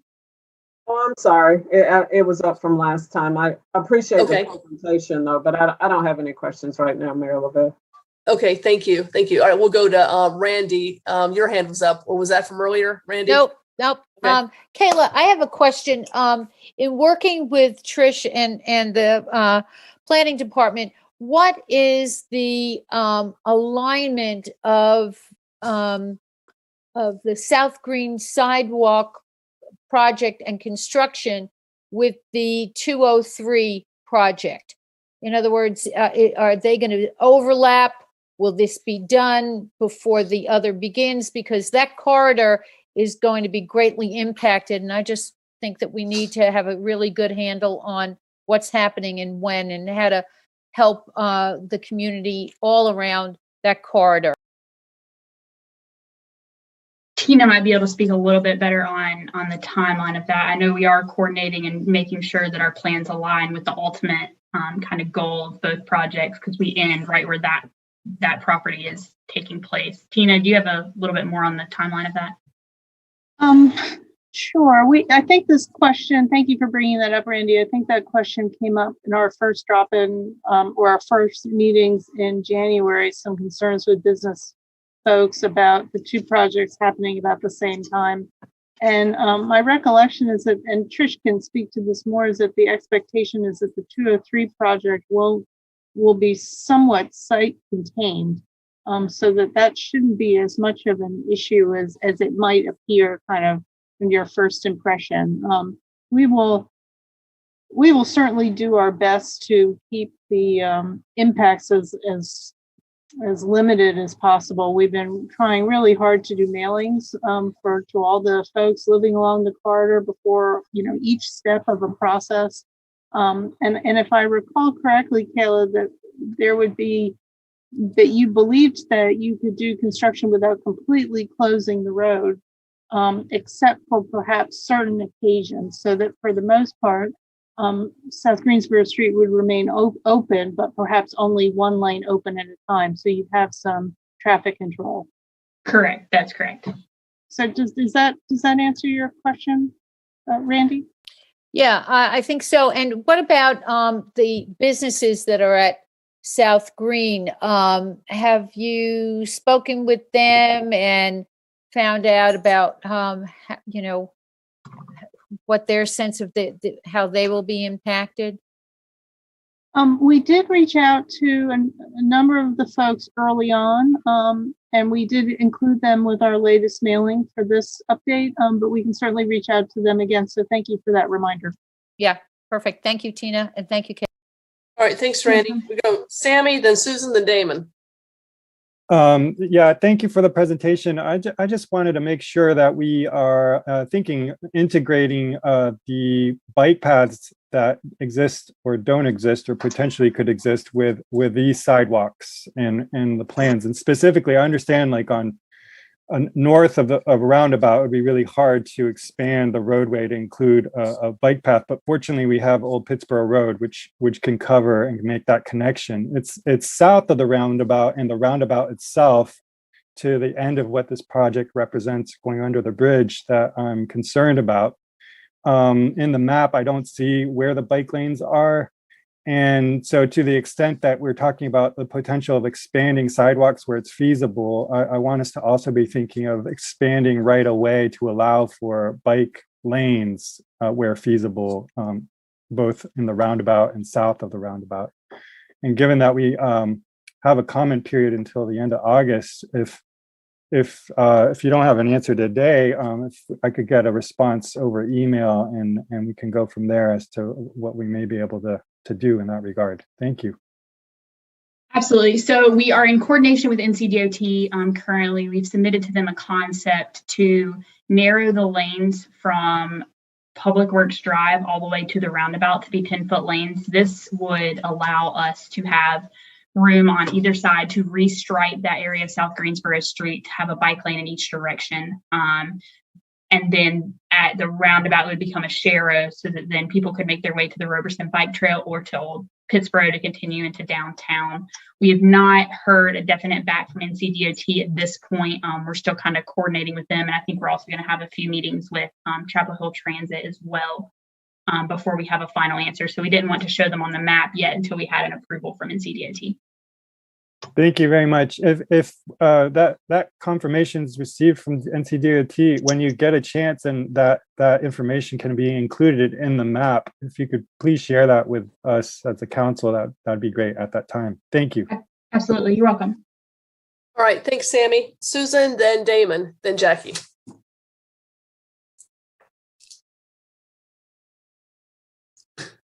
Susan, you're on mute. Thank you for your presentation, Kayla. And I have just one question. It's about the crosswalks. Tell me the locations again. I wasn't sure if there was one all the way at the top. Is there one all the way at the top of the hill, or? So there will be crossings here across. I will zoom into this map a little bit further.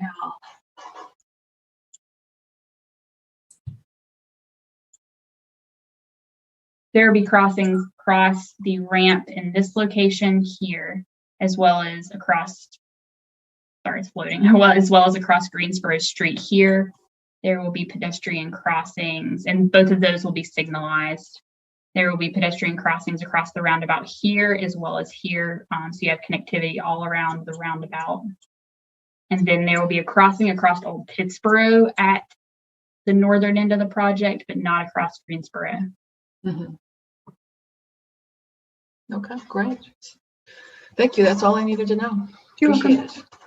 All right. Thank you, Susan. Damon, then Jackie. Kayla, thank you for the presentation. It was really nice to see these plans in this phase of development. I appreciate Susan following up on the issue of crossings of North Greensboro. So it sounds like they're really pretty limited in terms of the options NCDOT has offered for crossing Greensboro itself. Is that right?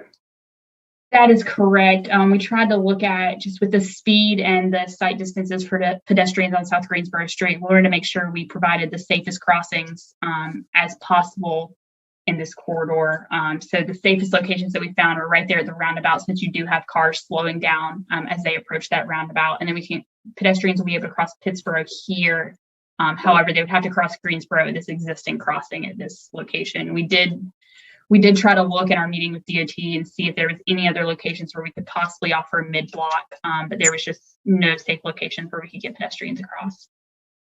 Okay. You mentioned something in your presentation about conversation around lane widths, and I think that was limited maybe just to the southern part of the corridor and connecting under the bridge at 54. So you weren't talking about any other part of Greensboro, is that right? Correct. That would just be from 54 Public Works Drive to the roundabout, where we would narrow those in order to provide adequate width for bike lanes, but the rest of South Greensboro Street would remain. So in the previous conversations about the bike lanes at that point, as you know, Sammy kind of brought this up too, but we've kind of regularly reminded, I think, NZTD and DOT and others that, you know, of the eventual construction of the Morgan Creek Greenway, and that this is an opportunity to connect cyclists from the roundabout to the Greenway safely.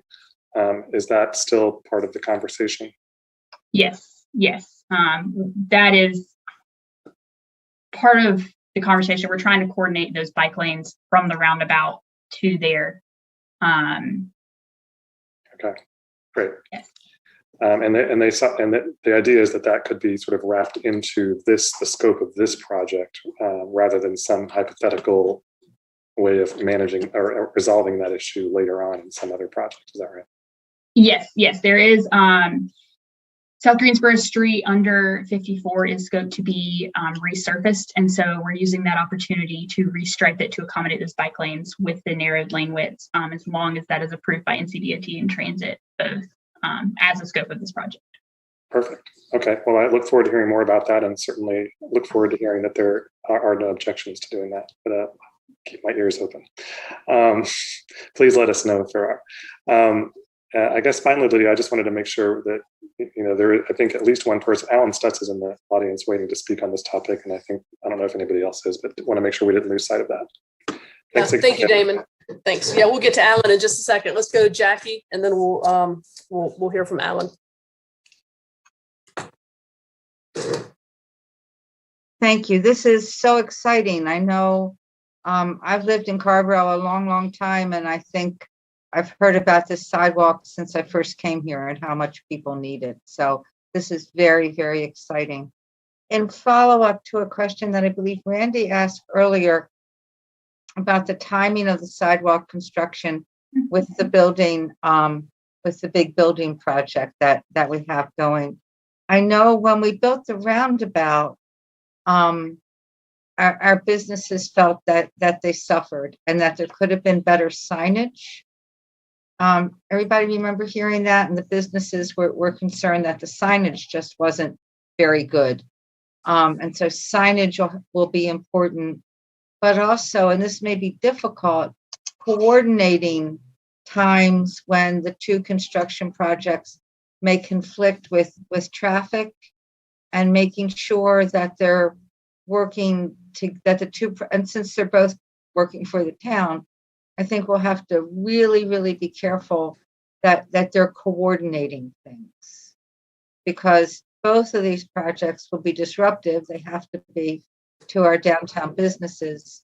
And we want to make sure that we bend over backwards to ensure that they're as least destructive as possible. And so signage and construction coordination will be really, really important. If the road's shut down, or people perceive it shut down all the time, and people are saying, I can't get into Carrboro, just a couple weeks of that for our small businesses, just a week of that, particularly coming out of the pandemic, can be really, really problematic. So I'm ecstatic that this is happening, but I think we need, with some good coordination between the two projects, which I think will be staff's responsibility, we can make sure that we're doing as much as we possibly can to preserve our downtown businesses as we go through the process.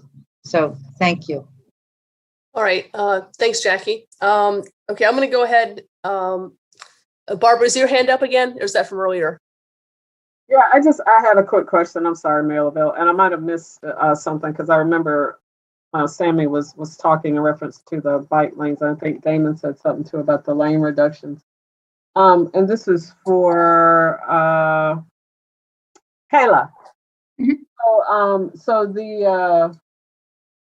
the determination of the feasibility of lane width reductions to allow for the installation of the bike lanes, like what does that process look like, and how likely, is that, or is it too preliminary to tell? And it may have already been answered. I might have missed it. I'm sorry.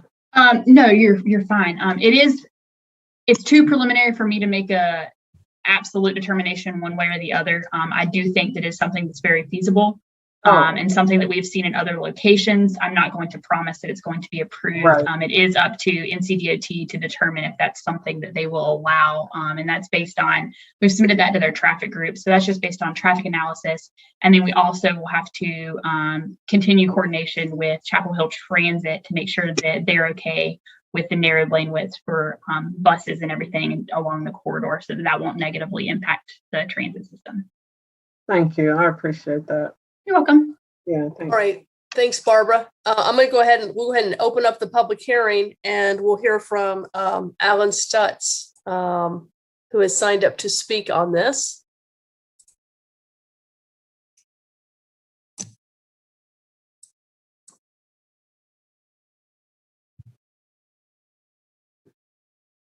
We see your name there, Mr. Stutz.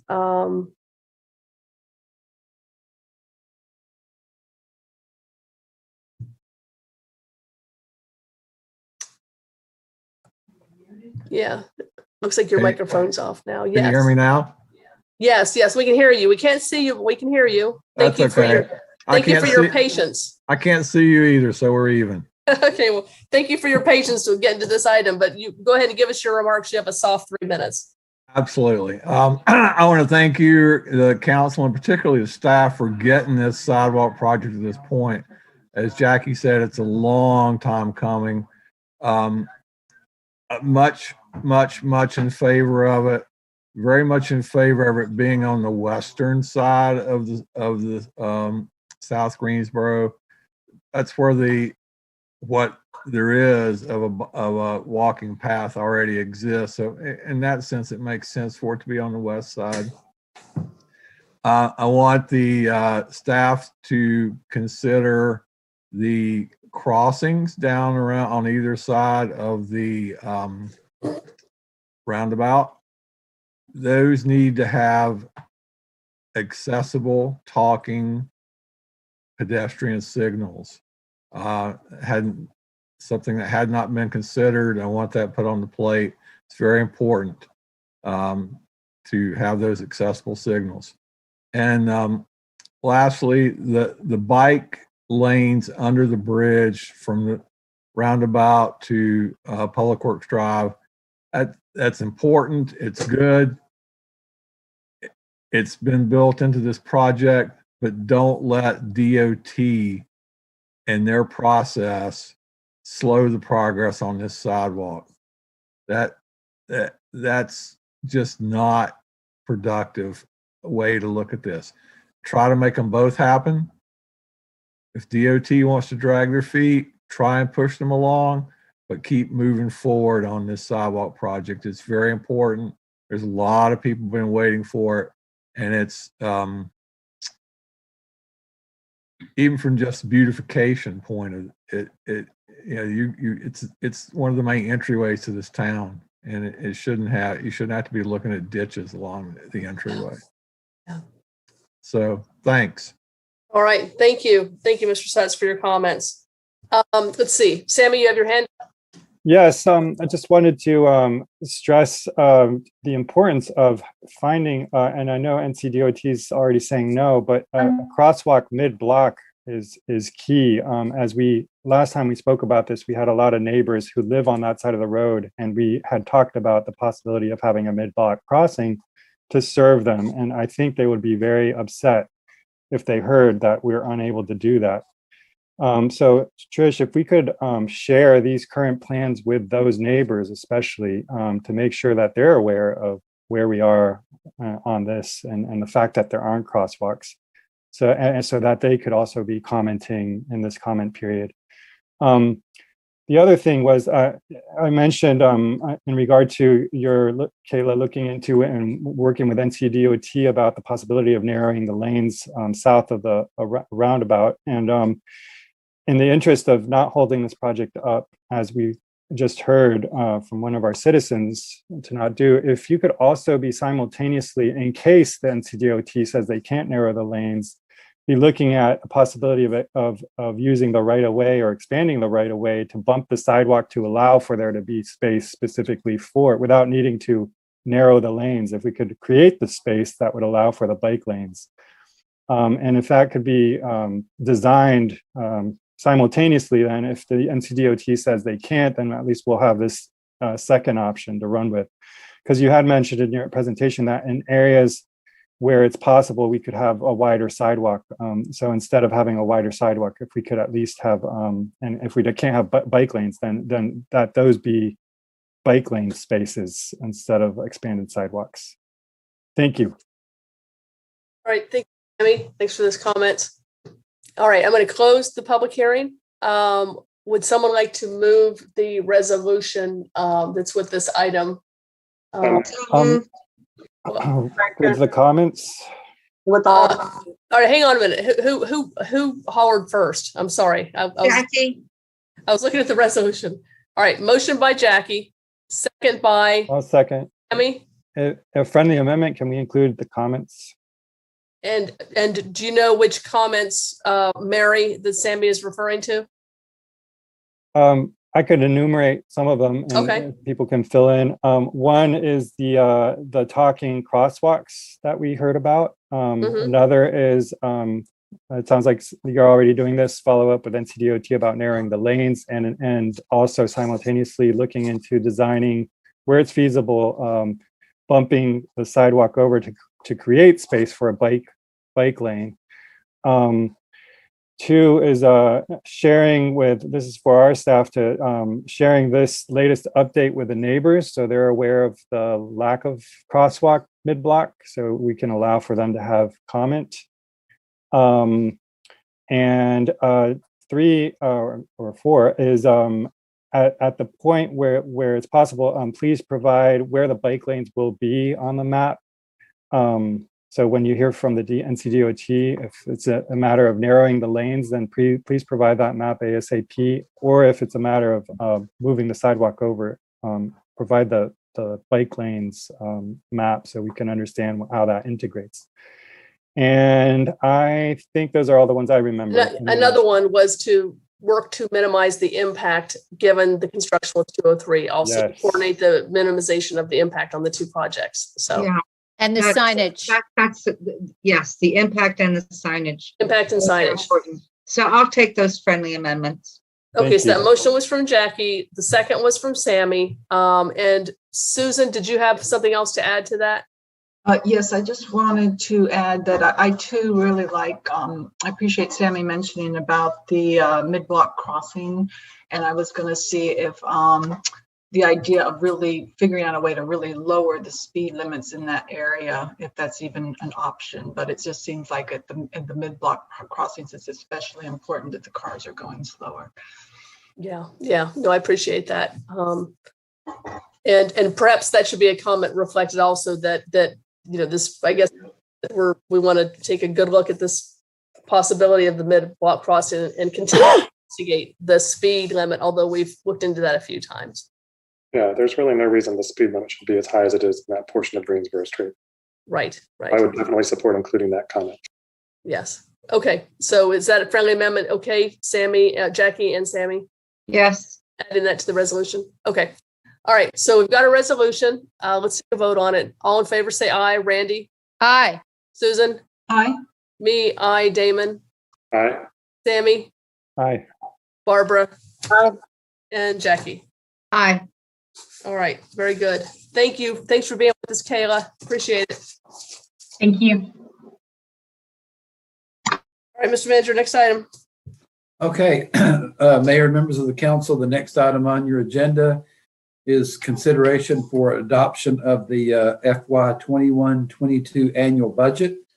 The total budget is $78.1 million. And that does include all the changes that you've talked about, with one exception. I apologize for dropping the ball and not adding a placeholder for potentially a EV charging study. Need to add maybe $50,000 to $100,000 for that to the number. Otherwise, it does reflect everything that we've talked about, which includes changes to the position and classification plan, an across the board salary adjustment for town employees of 3.3%, the contract for the town attorney, capital project ordinance, the vehicle capital projects ordinance, reimbursement resolutions, an update to our fees and charges schedule, as well as approval of the contract to convert over our health insurance to the Nonstop Wellness third-party administrator, mayor. All right. Thank you, Mr. Manager. And, you know, as you noted, and as folks who are following this can see, I mean, we had a public hearing, and then we had the presentation from you, and then we had another public hearing, and then tonight we're being asked to accept this, which we have to do before July 1st. Council members, any comments, or does anyone want to go ahead and make for this? Just a quick question for David. Fine-tune budget. Let's see, I saw Damon first. So let's go Damon, then Sammy, and then I think I saw Barbara starting to raise her hand. Well, I was going to make a motion, but it sounds like people have discussion to do, so I'll hold off. Well, why don't you make your motion, and then let's get a second, and then we can have discussion. Okay, then I'll move approval of attachment A, which is the annual budget ordinance. Okay, second by Randy. Okay, so motion by Damon, second by Randy. Okay, now discussion by Sammy, and then I think Barbara had a question. I don't know. David, I just wanted to understand the electrification of our fleet study, those funds, is that something that can be amended or will be amended? What's the plan there? So typically, you know, what we've talked about is doing, you know, over the years, talking about converting to electric vehicles. And I think that we would need to do a comprehensive study of our facilities and the feasibility of that. So what we would do is, if you want to amend the budget as presented to add, say, a certain amount, we would add that as a placeholder, but we would come back to you before we ever actually went out and did the study to have you look at the scope of work for it. So we've done that with quite a few other options. It's in the budget as a placeholder, but we certainly would come back to you before we would ever take any action on it. So Great. we're suggesting. Thank you. If I'll ask Damon if that's a friendly amendment you'd be considered including in your motion. Sure, just name the amount, David, and we'll include that as a friendly amendment. Let's say not to exceed 100,000, and I think that's on the high side. So to include $100,000 as a placeholder for a comprehensive study of electrifying the town's vehicle fleet. All right. Randy, okay with you? Motion by Damon, second by Randy. Friendly amendment. Okay. Okay, so we'll vote on attachment 1, which is the budget ordinance. All in favor, say aye. Barbara? Aye. Randy? Aye. Jackie? Aye. Susan? Aye. Sammy? So I just have a comment in my vote. I firstly want to express gratitude to staff for all the work that they've done on this. I will not be voting for this again this year because we've requested a budget to deal on a 10-year budget on how to incorporate our climate action into the budget and integrating that annually thereafter. And I can't in good consciousness accept a budget that doesn't include the work of assessing what that would represent. And so I very much encourage staff to look at that resolution, and hopefully this next budget cycle, we can follow through and have that in time for a meaningful conversation and means for integrating the results of that request from the council into the next budget. So thanks, Sammy. So that's a nay then. It's a nay. Yeah. Okay. Thank you. Damon? Aye. And me, aye, I think. Did I get to everyone? I think I did. Okay. All right, we have a few other attachments. Would someone like to move those? I would. Approval of Oh, attachment I'm B. sorry. Go ahead. I can second. Go ahead, Damon. Yes, Sorry, I was going to move approval of attachment B, which is the position and classification, pay classification plan. And I'll Okay. second that. Motion by Damon for attachment B, second by Barbara, changes to position and pay plan. All in favor, say aye. Randy? Aye. Jackie? Aye. Me? Aye. Susan? Damon? Aye. Sammy? Aye. And Barbara? Aye. Okay. Attachment 3 is the wage adjustment resolution. Who wants to move that? I'll move it. Randy, Second. second by Sammy. All in favor, say aye. Randy? Aye. Jackie? Aye. Me? Aye. Susan? Aye. Sammy? Aye. Damon? Aye. Barbara? Aye. Attachment 4, the contract for the town attorney resolution. Who wants to make that motion? I'll move that. Second. Motion by Barbara, second by Randy. All in favor, say aye. Randy? Aye. Jackie? Aye.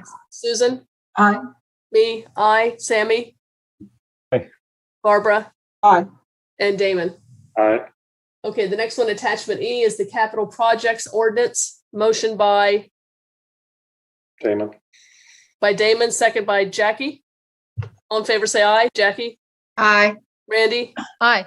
Me? Aye. Susan? Aye. Damon? Aye. Barbara? Aye. Aye. Sammy? Aye. All right, next one is attachment, the vehicle capital projects ordinance. Motion by Barbara. Barbara, second by Susan. All in favor, say aye. Randy? Aye. Jackie? Aye. Me? Aye. Susan? Aye. Sammy? Aye. Damon? Aye. Barbara? Aye. Next one is attachment F, reimbursement resolution for equipment and vehicles. Motion by I'll move it. Jackie, second by, Didn't we Second. just do that one? Sorry, I'm sorry. I feel like we're racing through. I thought no, we didn't. We didn't do it. We didn't do it. We did vehicle capital projects. Now we're on reimbursement resolution for equipment and vehicles. Okay. Okay, So it's attachment wait. attachment F, right? attachment F, One. yeah. Mary, am I correct? We haven't done, we're on F right now. Is that right? I think we're at F1. Yeah, we're on F1. Okay. Sorry, F1. Yeah. So this one was a motion by Jackie and I seconded. Jackie, second by Randy. All in favor, say aye. Randy? Aye. Jackie? Aye. Me? Aye. Susan? Aye. Damon? And what I was confused about is there are two attachments F. So yes, Right. F1, vote aye. Yeah, aye. And Sammy Aye. and Barbara. Aye. Yeah, thanks, Damon. I was looking at the names of them. Our next one's attachment G, the miscellaneous fees and charges. Motion by I move approval. Susan. Motion by Susan, second by Damon. All in favor, say aye. Randy? Aye. Jackie? Aye. Me? Aye. Susan? Aye. Sammy? Aye. Damon? Aye. Barbara? Aye. And the last one looks like attachment H, nonstop wellness third-party administrator for I'll move it. Moved. Second. motion by Randy, second by Sammy. All in favor, say aye. Jackie? Aye. Randy? Aye. Me? Aye. Susan? Aye. Sammy? Aye. Damon? Aye. And Barbara? Aye. Yay! All right, it's done, y'all. Woo, woo, woo, woo. Bless you all and thank you. Thank you, thank you, Thank you, Finance Department, and thank you, Art David. and Carrie and staff. Thanks to Yay. thanks to you and Arch and the whole team and everything. That's awesome. Thank you so much. Great. Woo. All That's your right. last budget, David. I know. And Lydia. Last Yeah. for both of And them. Lydia. Right. Yeah. I know. All right, This is the moving big on. one. All Moving right. on. Next is retirement budget. Moving on.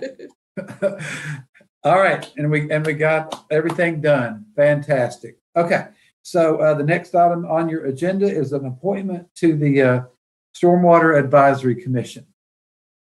Okay, Mary, are you taking this? I am. So these are the top 5 vote getters. Jeanette O'Connor, Michael Paul, John Cox, Margot Lester, and Asia Kelleher. Okay, thank you. Jackie. I think that those are great people, and I look forward to serving with them. We had really, really good applicants, and this was a very hard decision. And I'm not just saying that. We found ourselves, and I, as the liaison, I had conversations with the chair and with most of you about this as well. What we need is representation from neighborhoods that are being impacted by flooding, and that definitely includes Bardal, and it includes Bolin Forest, because that community is doing a lot of work. It also includes some other communities. We are at the same time committed to having diversity on all of our commissions. So we had great applicants, and the decisions were made. My decision was made based on that criteria, that we needed diversity and we needed those two neighborhoods represented. That said, we had two candidates who were just outstanding, who I am going to contact and thank, who we are not appointing. We also have other neighborhoods that are very, very concerned about the increase in stormwater flooding. So tonight I would like to start the process of our considering adding 2 seats to the Stormwater Advisory Commission, because I just don't think it's big enough right now. I know we can't do that tonight because it takes an ordinance change. But I'd like to move that we ask staff to begin the process of adding 2 seats to the Stormwater Advisory Board. Second. So that we can appoint 2 more people, hopefully people who applied this go round, come September. And all right. Thanks, Sammy. Thank you for seconding that. So Brady, I think this is okay. Is it okay for us to have a motion on that before we have a motion on the appointment that we're discussing right now? Yeah. Oh, sure. I'm sorry. I'm sorry. No, it's okay. I mean, or either that, or you can make the appointment. You can make the motion for the appointments first, and then follow up with that. But either way, Okay. I mean, I'd like to move that we appoint the 5 people who were named. okay. Second by Randy. All in favor, say aye. Jackie, Aye. Amy, Aye. Randy, Aye. me, aye. Damon. Aye. I was looking at the word David. Oh, David. Barbara. Aye. And I feel like I That's missed a bye, somebody. David. Who did I miss? Did I miss you, Susan? Okay, Susan, aye. Yes, and also I had a question for Jackie. Oh, okay. Okay. So is this with regard to her next motion? Yes, so it can wait. We have this next motion by Jackie that's been seconded by Sammy. So let's go to your question, Susan. Yes, quick question, Jackie. So if we expanded by 2 seats, is the idea here that there would be seats designated for neighborhoods and we would identify the neighborhoods? No. But it would leave more opportunities for more neighborhoods and more diversity, frankly, to be included. Because it's suddenly becoming, it has long been a needed commission, and it's suddenly becoming one that's even of even more concern. So that's why that's why I had been asked to see if we could add some seats. So thank you all for that. So I move that we request staff. I'm sorry, Barb. Okay, thank you, Susan. Let's go to Barbara. I just have one thing for Jackie, and just to thank her for the idea of expanding this important commission and wanting to have representation from neighborhoods. So are we talking about basically like one representative per neighborhood, or is that something? No, I just think adding 2 seats allows more people to apply. Yeah. And we could get, I wouldn't want any categorical limit, I wouldn't want only one gray-haired lady. Yeah, I understand that, but you also want to balance it off. Right. Not be taken one way than the other. We could have flooding start popping up in other ends of town too. I mean, I think that we should have more spots for wider representation of geography if necessary. So Yeah, I think so too. So thank you, Councilmember Gis. Thank all you. right. So we'll go ahead and vote on this motion. All in favor, say aye. Barbara. Aye. Randy. Aye. Jackie. Aye. Me. Aye. Susan. Aye. Sammy. Aye. And Damon. Aye. All right, very good. All right, Mr. Manager, the next item. Thank you, Jackie. Okay. So the final item on your agenda for this evening is a check-in on the comprehensive planning process, which includes a review of the draft goals, strategies, and projects for including Carrboro Connect. So I think Trish will probably want to introduce the item.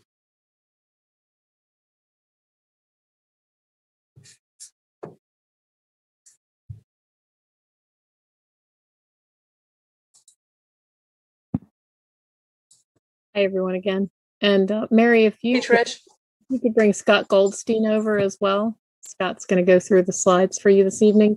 So it's been a crazy year, as we all know. And during this year, I think in a very inspired fashion, your decision to, move forward with the comprehensive plan was a good one, because if it's not a good year to start a comprehensive plan without a pandemic, it really does drive home both the opportunity, the challenge, and the need to think about, where you are, where you've come from, and where you want to go in the future. So, and when David and I had this conversation in March of 2020, just really, I think it was just a few days after or maybe it was just a few days before the governor's order.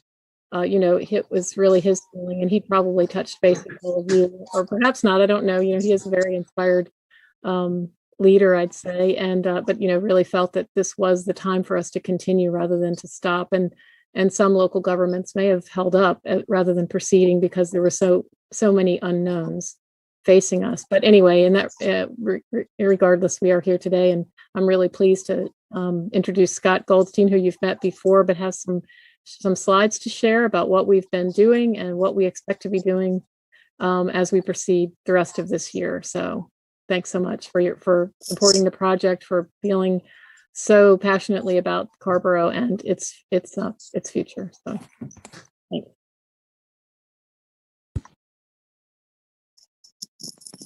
Thank you all, and I want to thank you again for welcoming me and our team between TESCA, Center for Neighborhood Technology, and Teresa Lockamy to your community. And 10 days ago, when we were finally able to all come together in Carrboro, it really felt much more like a family reunion than a first visit, because we spent so much time in the community through every means possible, and we're going to go over that in a few minutes. Should I share my screen? Okay.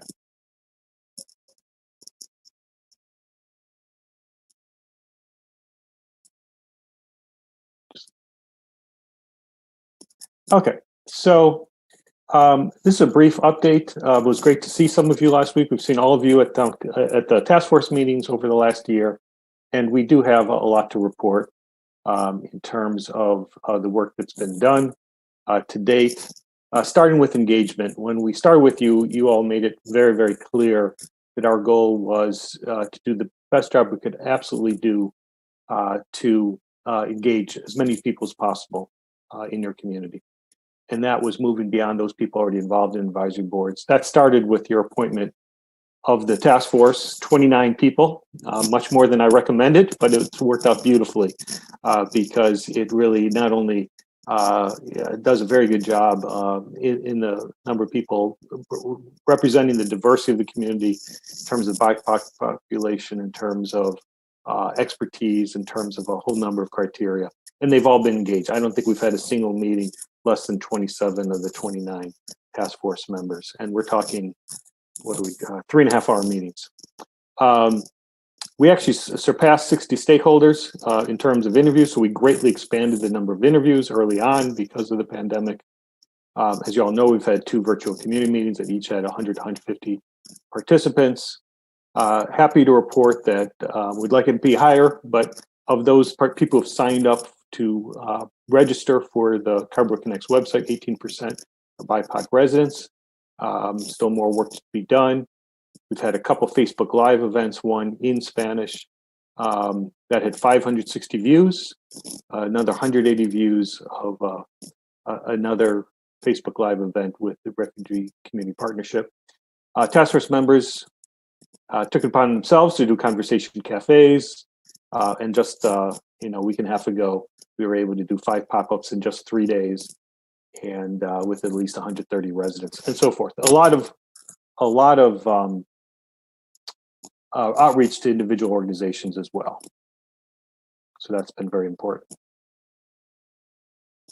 In terms of the website, we did have to, this is a great way to make it available. We know that there's some limitations to websites in terms of limited internet access. So we've worked through other printed materials and banners and surveys, but we're happy to say that there's been quite a bit of engagement on the website. Almost 3,500 site visits, over 2,000 unique visitors. It's a 2-step registration. 289 people have gone through that. We also email everyone who starts that registration process, doesn't finish, to let them know of important events. 185 comments in the map tool, 188 visits to the share ideas tool, and so forth. That's still open. And we're trying to, again, represent the entire town of Carrboro and try to make sure we at least meet the statistics of the community or exceed them in terms of the diversity that we have, the Black, Asian, multiracial, gender, all different criteria are very important to include throughout the process. I'm not going to go through all this. I think this is available in your packet, but we did calculate our best estimate of the total number of people who've engaged in some way in the process, unduplicated count, and we believe we've reached at least 1,200 residents in Carrboro, which is, again, more to be done, but we are reaching as many people as possible through a variety of techniques, through community meetings, through pop-ups, through focus groups, et cetera, in the website. So this is an unduplicated count. So still more work to be done, but we've made progress to date. And this was some screenshots of the Facebook Live event with El Centro that LESR facilitated with the mayor and mayor pro tem. We had another one with the Refugee Community Partnership again, and that was actually in 2 separate languages as well. So again, trying to reach as many people as possible. In terms of the pop-ups, we saw some familiar faces there. And it was just a lot of fun to get out safely in the community through a number of events. We were at Carrboro Plaza, we were at the Farmers Market, South Green. We had a sort of mini reunion with the task force there, and MLK Junior Park. So really different strategic places in the community to have those events. These are some photos from the different events that we were able to squeeze in into those 3 days. We tried to do as many means possible, walking tours, site tours, et cetera, to get input into the process. And some of the different ideas that came up through the share ideas and map it, I'll just go over in the next slide. A lot of it reinforced what we've already heard and some new ideas as well. And so that's been very important. Here's a summary slide of some of the input. And the upper left was going beyond the usual suspects. We think we've made some progress towards that, more to go. In terms of project lens, we've always had a lens throughout the process of race and equity, of showing community impact, of looking at feasibility. And the chairs decided to add another lens, which is fantastic, which is really how do these projects build community? So we now have a very long list of projects in different issue areas of the plan. And the next phase is where at this pivot point, as Trish said, is to start looking at the impact of the priorities and really looking at a lens of race and equity and a lens of how does each project help build community as that prioritization process happens.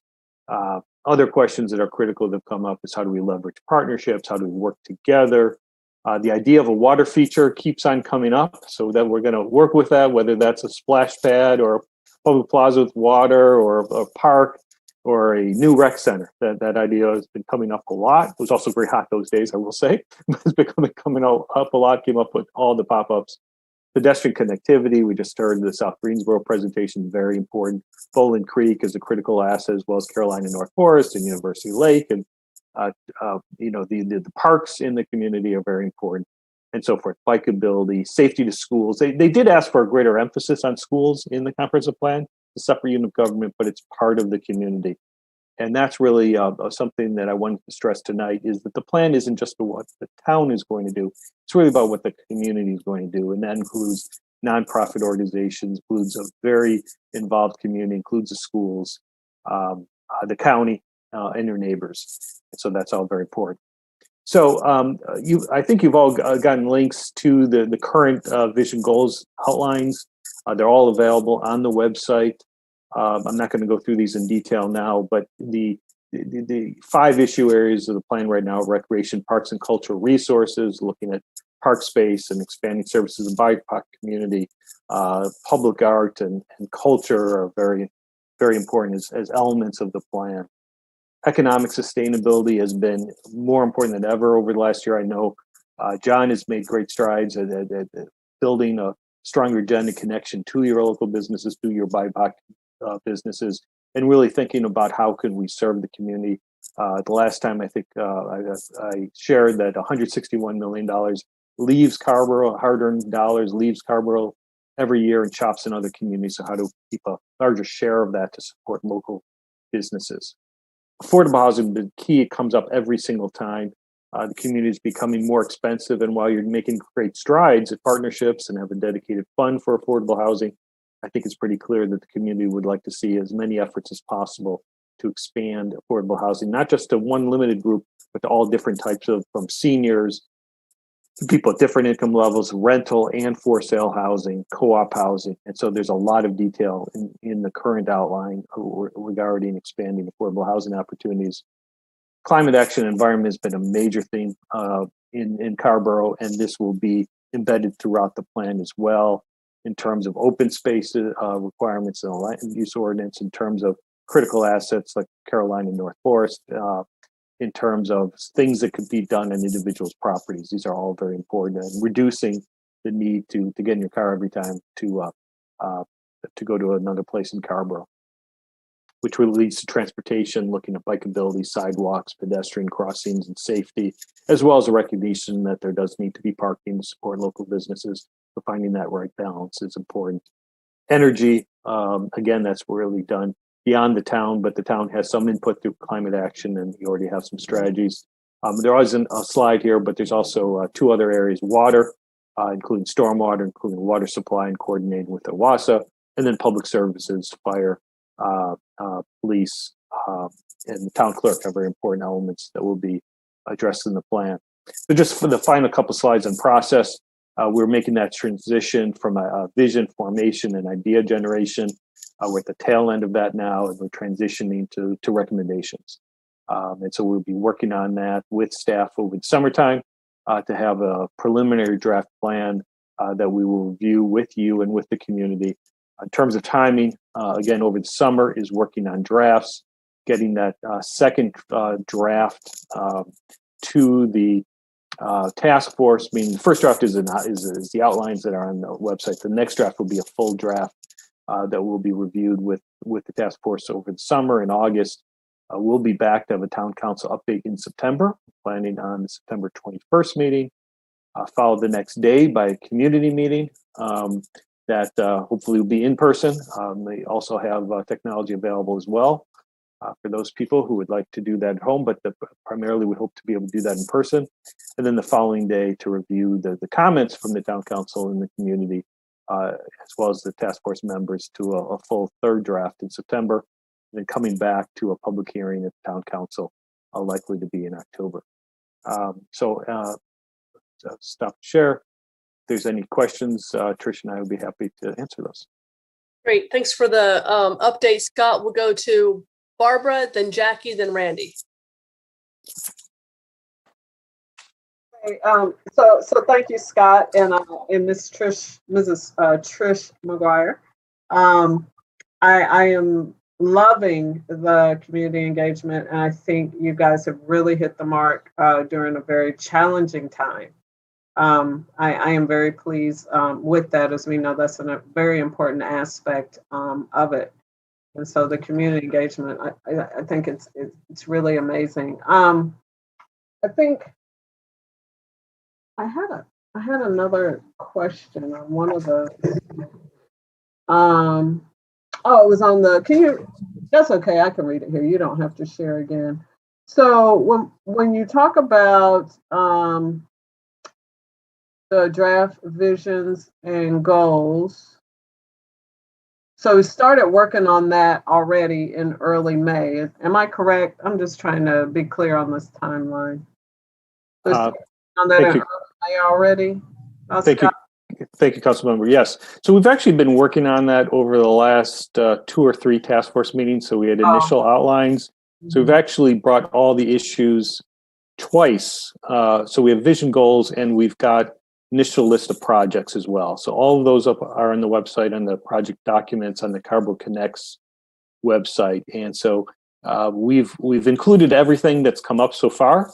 And what I was talking about, the pivot to the draft plan, is starting to look at priorities, and this is a 20 to 30 year plan or more. Everything can't be implemented right away. And so we want to look at how does the task force work at those cross connections. So Trish McGuire always talks about systems. So thinking about which projects are going to implement and make positive impacts across multiple systems. The existing plans will continue to exist. So this does not eclipse existing plans. This is trying to bring them together to have a more meaningful way they interrelate, and then that hopefully helps guide you in future years in terms of capital budgeting, in terms of programmatic planning. So that's where we are now. So we've been bubbling up ideas, and now we're going to start to pivot towards how do these issues relate together. So you think you'll be pretty on track according to the dates that you just presented? Pretty much on track. Okay. Yeah. In fact, we just went through the original scope of work, and we've completed everything on time. The only thing we've changed, the only major thing, is we were supposed to have the third community meeting in the spring, and we delayed that to September so that it could be in person rather than online. Yay, for in person. In person, exactly. So everything is all the products have actually been done per schedule. But we want to do the engagement as thorough as we can. Amazing work. Thank you so much. All right. Thanks, Barbara. We got Jackie, and then we got Randy, and then Susan. Thank you. Just very quickly, Scott, we couldn't have picked a more Carrboro-esque group to lead us through this than y'all. And I just so appreciate the work that you've all done. And I know that community engagement is wonderful. And sometimes people that we bring in are shocked by the volume of community engagement in Carrboro, which is something I'm continually proud of. But I so appreciate the way that you have guided the group towards trying to reach everybody. I just really appreciate the work that you and the task force have done. The task force is amazing. And just to show that, we can come up against, I think some other communities may have said, now let's wait until after the pandemic, but we've continued to build community during the pandemic, which is amazing. So thank you very much. And thanks for you can tell when you meet with you guys that you really care about and like our town, that it's not just another gig. And that really shines through. So I really appreciate that. Thank you. Thank you. Thanks, Jackie. Let's see, we got Randy, and then Susan, and then Damon. Kudos to you. What a great endeavor. I have a couple of thoughts on it. One is that first of all, Trish, Anita, staffs that even ahead of the consultant, the groundwork that you all laid so that the transition to work with the consultant would be smooth. I want to applaud you on that, because I know that that's not easy.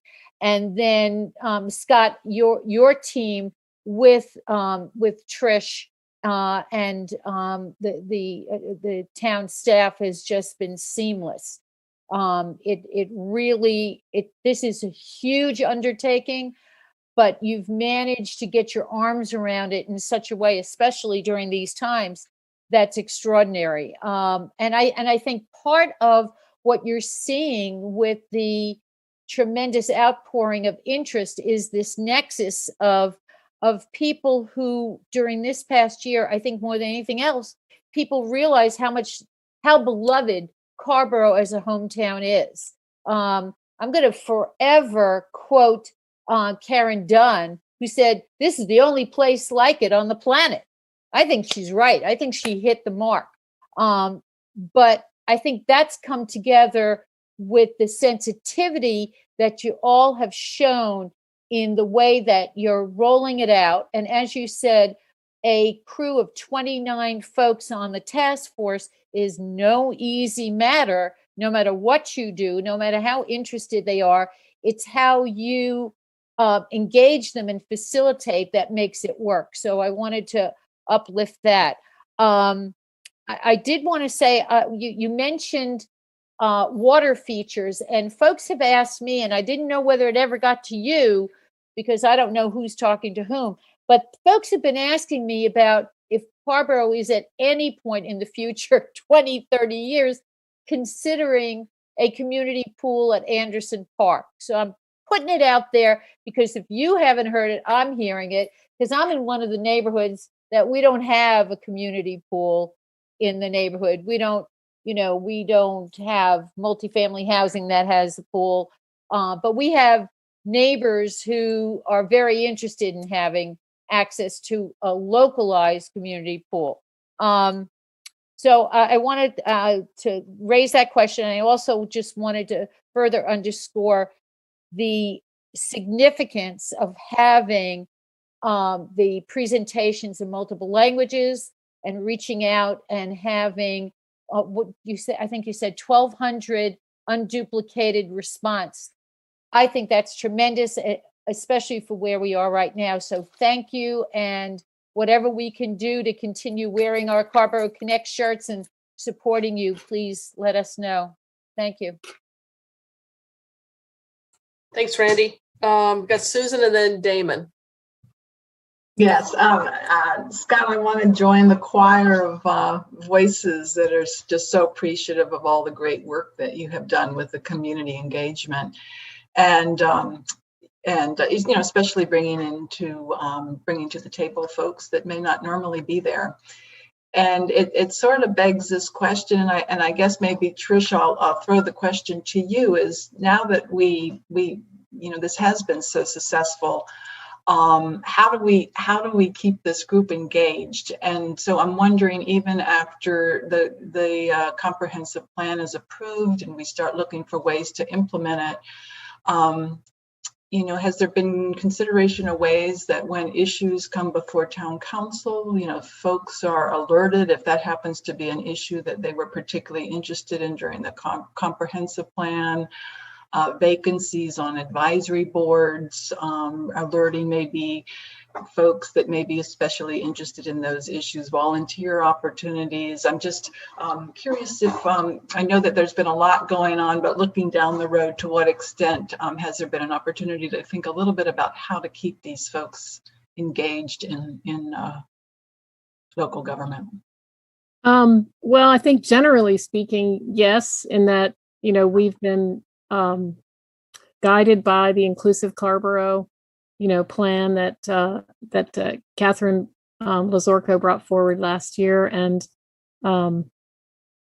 we have not yet, as Scott mentioned, we haven't dived in deeply on the public services piece of the plan yet, which will include some kind of overarching community engagement, communications, interests. So I think that your ideas are good ones. The ones you've mentioned are things that probably will be the types of things we would see being incorporated into projects related to the vision for that area. So I definitely, the comprehensive plan is really just the beginning, and it's really just the first step of as Scott described well. I think this idea of integrating past plans, but also setting a framework for the town to be able to examine questions and issues that come before the town council and the community, and decide how to act on those every year as part of budgeting, as part of other kinds of decisions. So yeah, I think that will be a part of a piece that we haven't put those pieces together yet. But Scott, would you add anything to that? The only thing I would add is, especially seeing everyone in person, I want to give a shout out to the department heads. All of the departments have given us all the time we've asked for, and then some, and a lot of work in between. So I wanted to make sure to recognize them. That if the plan is successful, we'll again not only talk about the things that the town departments are going to lead, but what partnerships there can be. So a lot of people in town are involved in the schools. A lot of people in town are involved in the arts, for example. And so we hope that there will actually be projects, and the implementation plan will list that they would want to be listed as either leading or supporting different projects, so that a lot of people can hopefully see the things that they've been working on for years in that plan and see it recognized, and hopefully that maybe leads to grants and other things and resources that become available. So that's a way to expand beyond the departments and the capacity of the staff. Mm-hmm. Great. Well, thanks again. It's all very exciting, and we sure appreciate all your good work on this, Scott. Thanks, Susan. And we've got Damon. Yeah, I might just be pretty brief. It's almost like pretty brief, and just add my thanks to the heap of thanks already expressed. I think I say this every time you visit with us about how pleased I am about not only how the process is going, where we are, how far we've come, but also the task force and how that came together. And it seems to have been such an important force behind making this a success. And just want to continue to share how pleased I am with that group and the work that they're doing, along with you, Scott, and your team, and with Trish and the planning staff and the entire staff. There are two things I wanted to share about that in particular. One is just sort of supporting something that Susan said about sort of learning some lessons here about the way that engagement happened and making sure that we're keeping people engaged in future initiatives. But just to add to that, also, what lessons have we learned about the way engagement has occurred with this comprehensive planning process that we can translate to other projects in the future, right? So whether it's a specific development review process, or maybe it's a public hearing about some other issue or some other initiative that the town is involved in, what was done in terms of engagement for this process that we can take with us to the next process. So just would ask that y'all be thinking about that in addition to the comments Susan made. And then one other thing to add about the steering committee or the task force. I know at least a few of us on this council twisted some arms, made some phone calls. We knew how important it was that we get together this really great group of people. And something I've heard from more than one task force member over the last few months when I've talked to them is how much they have learned in their experience as members of the task force, not only about what the town does, right, and all the work that the staff does, and but also from each other. And I think that's pretty impressive. And I think that's an important thing to come out of the experience of participating in town government. It's also want to just make sure that this is also a good reminder to something that Sammy was raising earlier about the experience of trying to recruit people to some of our other advisory boards, including the climate team, right? That we clearly need to do some work on. We had to put a lot of work, council members had to put a lot of work into recruiting people to serve on the task force. And that has paid off. I think we all agree that that's paid off. But that does mean I think what that teaches us, though, is we have to put that same amount of work into recruiting people to serve on our other advisory boards. And I want to recommit myself to doing that for other advisory boards, and hope that I know that everyone else will too. So thanks again, Trish and Scott and everybody. Thanks, Damon. I'd like to just comment. I appreciated everyone's comments. I just would like to say that I really enjoyed the Facebook Live with El Centro and the Facebook Live with the Refugee Community Partnership. I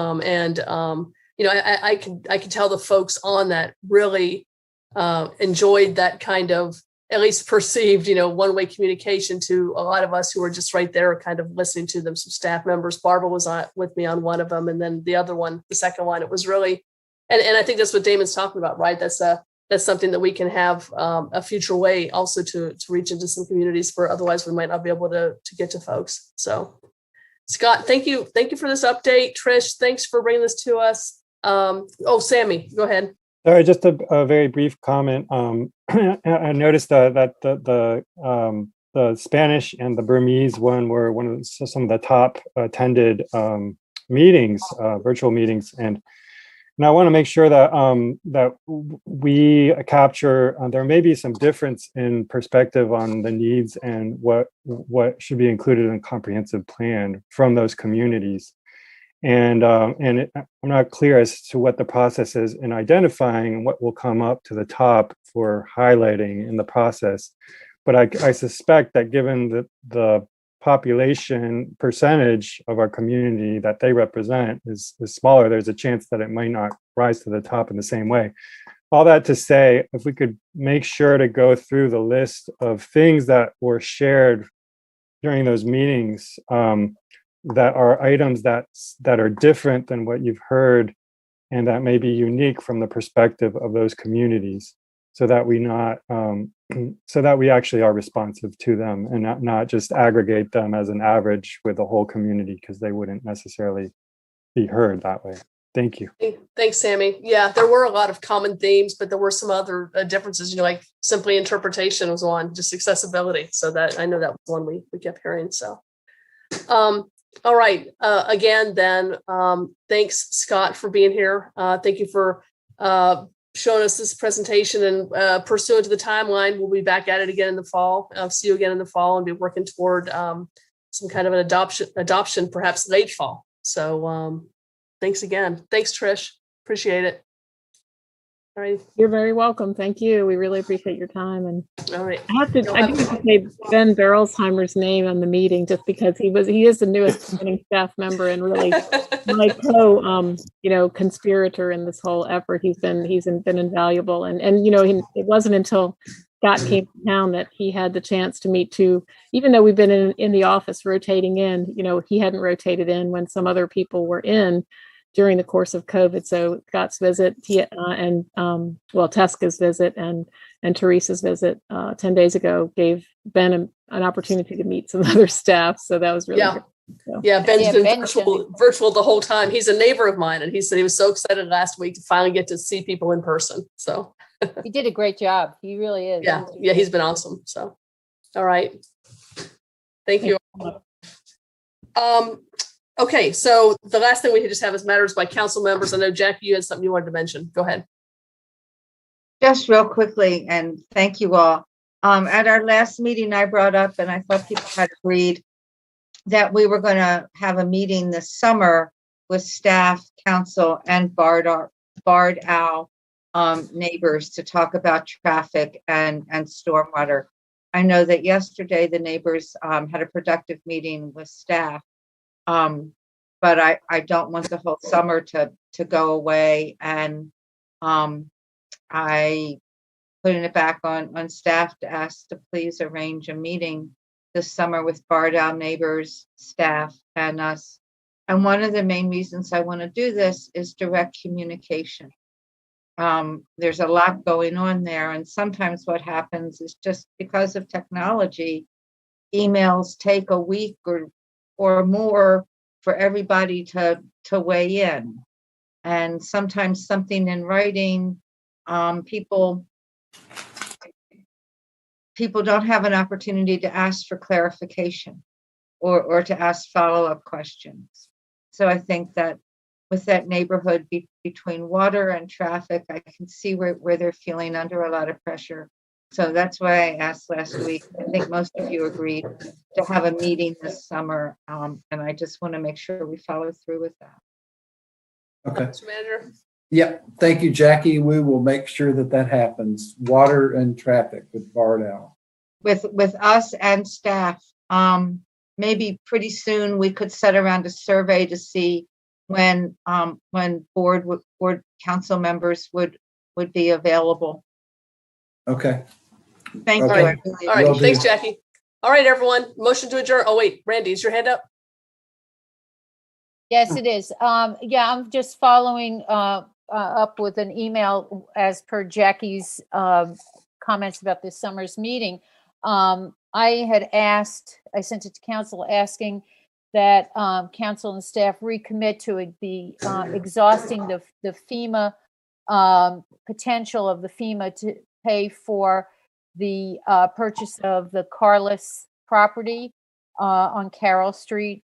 And further, to follow up on discussion we had a couple of years ago when we were talking about Lloyd Farms, to explore the purchase of the Carless property to preserve it as a wetland reserve and neighborhood natural area and stormwater retention green space. So, I'd like to request staff look into those two things. Well, I know you're working on the FEMA, but to give us an update as the information comes in, and to perhaps in the fall, or maybe when we have this meeting with the neighbors of Barred Owl, to give us an idea of any potential that there might be for the purchase, especially if there's any funds that can be captured from the American Recovery Act stormwater funds. We'll take a look at that for sure. I understand. Okay, thank you. Sammy? Yeah, thank you, Randy. I think it's very important for us to be responsive, and I feel really bad at how we didn't go as far as we could have. While we were legal with what we did, I think we had an opportunity to really ramp it up.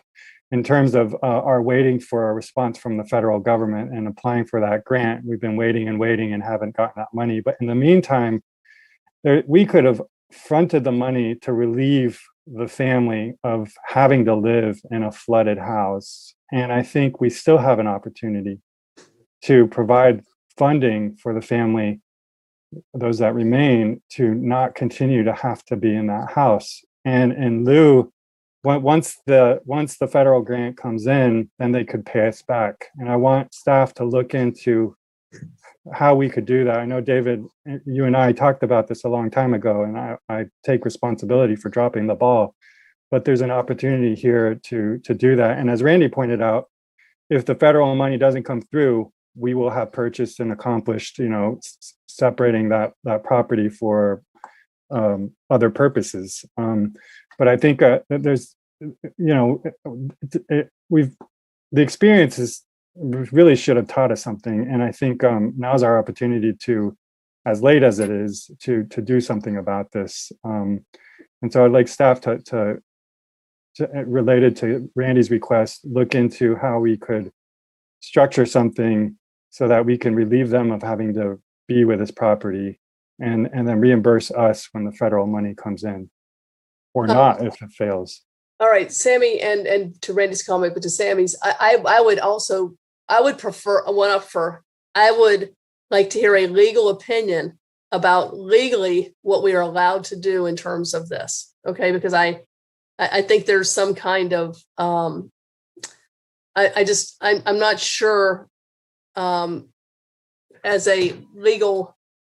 I just want to find out the legal implications of choosing a homeowner that and just buying their property. I need to know about that. So I'd like to hear about that as well. Because yeah, I agree. That's the reason we keep seeking these FEMA monies. I think this is the third time we've resubmitted it. We haven't heard back in a year and a half, but I think I just want to be careful that what we do is legal. So. And I think I understand. It's a tight line there. Yeah. We'll see how we can thread the needle, maybe. Yeah. Thank you. Thank you. Thanks, David. All right. Motion to adjourn by Barbara. By Barbara. Second by Sammy. All in favor, say aye. We were hesitant because we didn't want to let David go. Hey, that's it. Well, thank you all for making it a fun evening. I really appreciate it. Wait a minute. Let me back off here just a minute. Let me back off. Let's not accept our motion yet. Okay. Hey, Mary, is there any reason for us to continue this for any reason? Not that I'm aware of. Okay. In regard to the manager, well, in regard to future sessions we might have. So if we have to send out some other notice about that, we will. But in any event, this meeting, I guess, will be ended. So And our Lydia, our manager interviews, those are going to be publicly announced. Is that how that will work? I don't think they are. I think it continues just to be those continue to be closed session interviews. Oh, I thought even closed session had to be publicly announced. Well, I mean, publicly announced in terms of we're going into a closed session meeting, right? So I think that'll be a brand new meeting, right? Yeah, and you're right. It's not on this agenda, so it'll have to be another agenda for those meetings that take place next week. So, okay. So we had a motion and a second. All in favor, say aye. Aye. All right. Bye. Y'all have a good week. You too. Bye. Bye-bye. Bye. Hi, David. Bye, Thank David. you. Thank you. Thank Bye. you. Cheers to our last Zoom meeting. I get it. Bye-bye.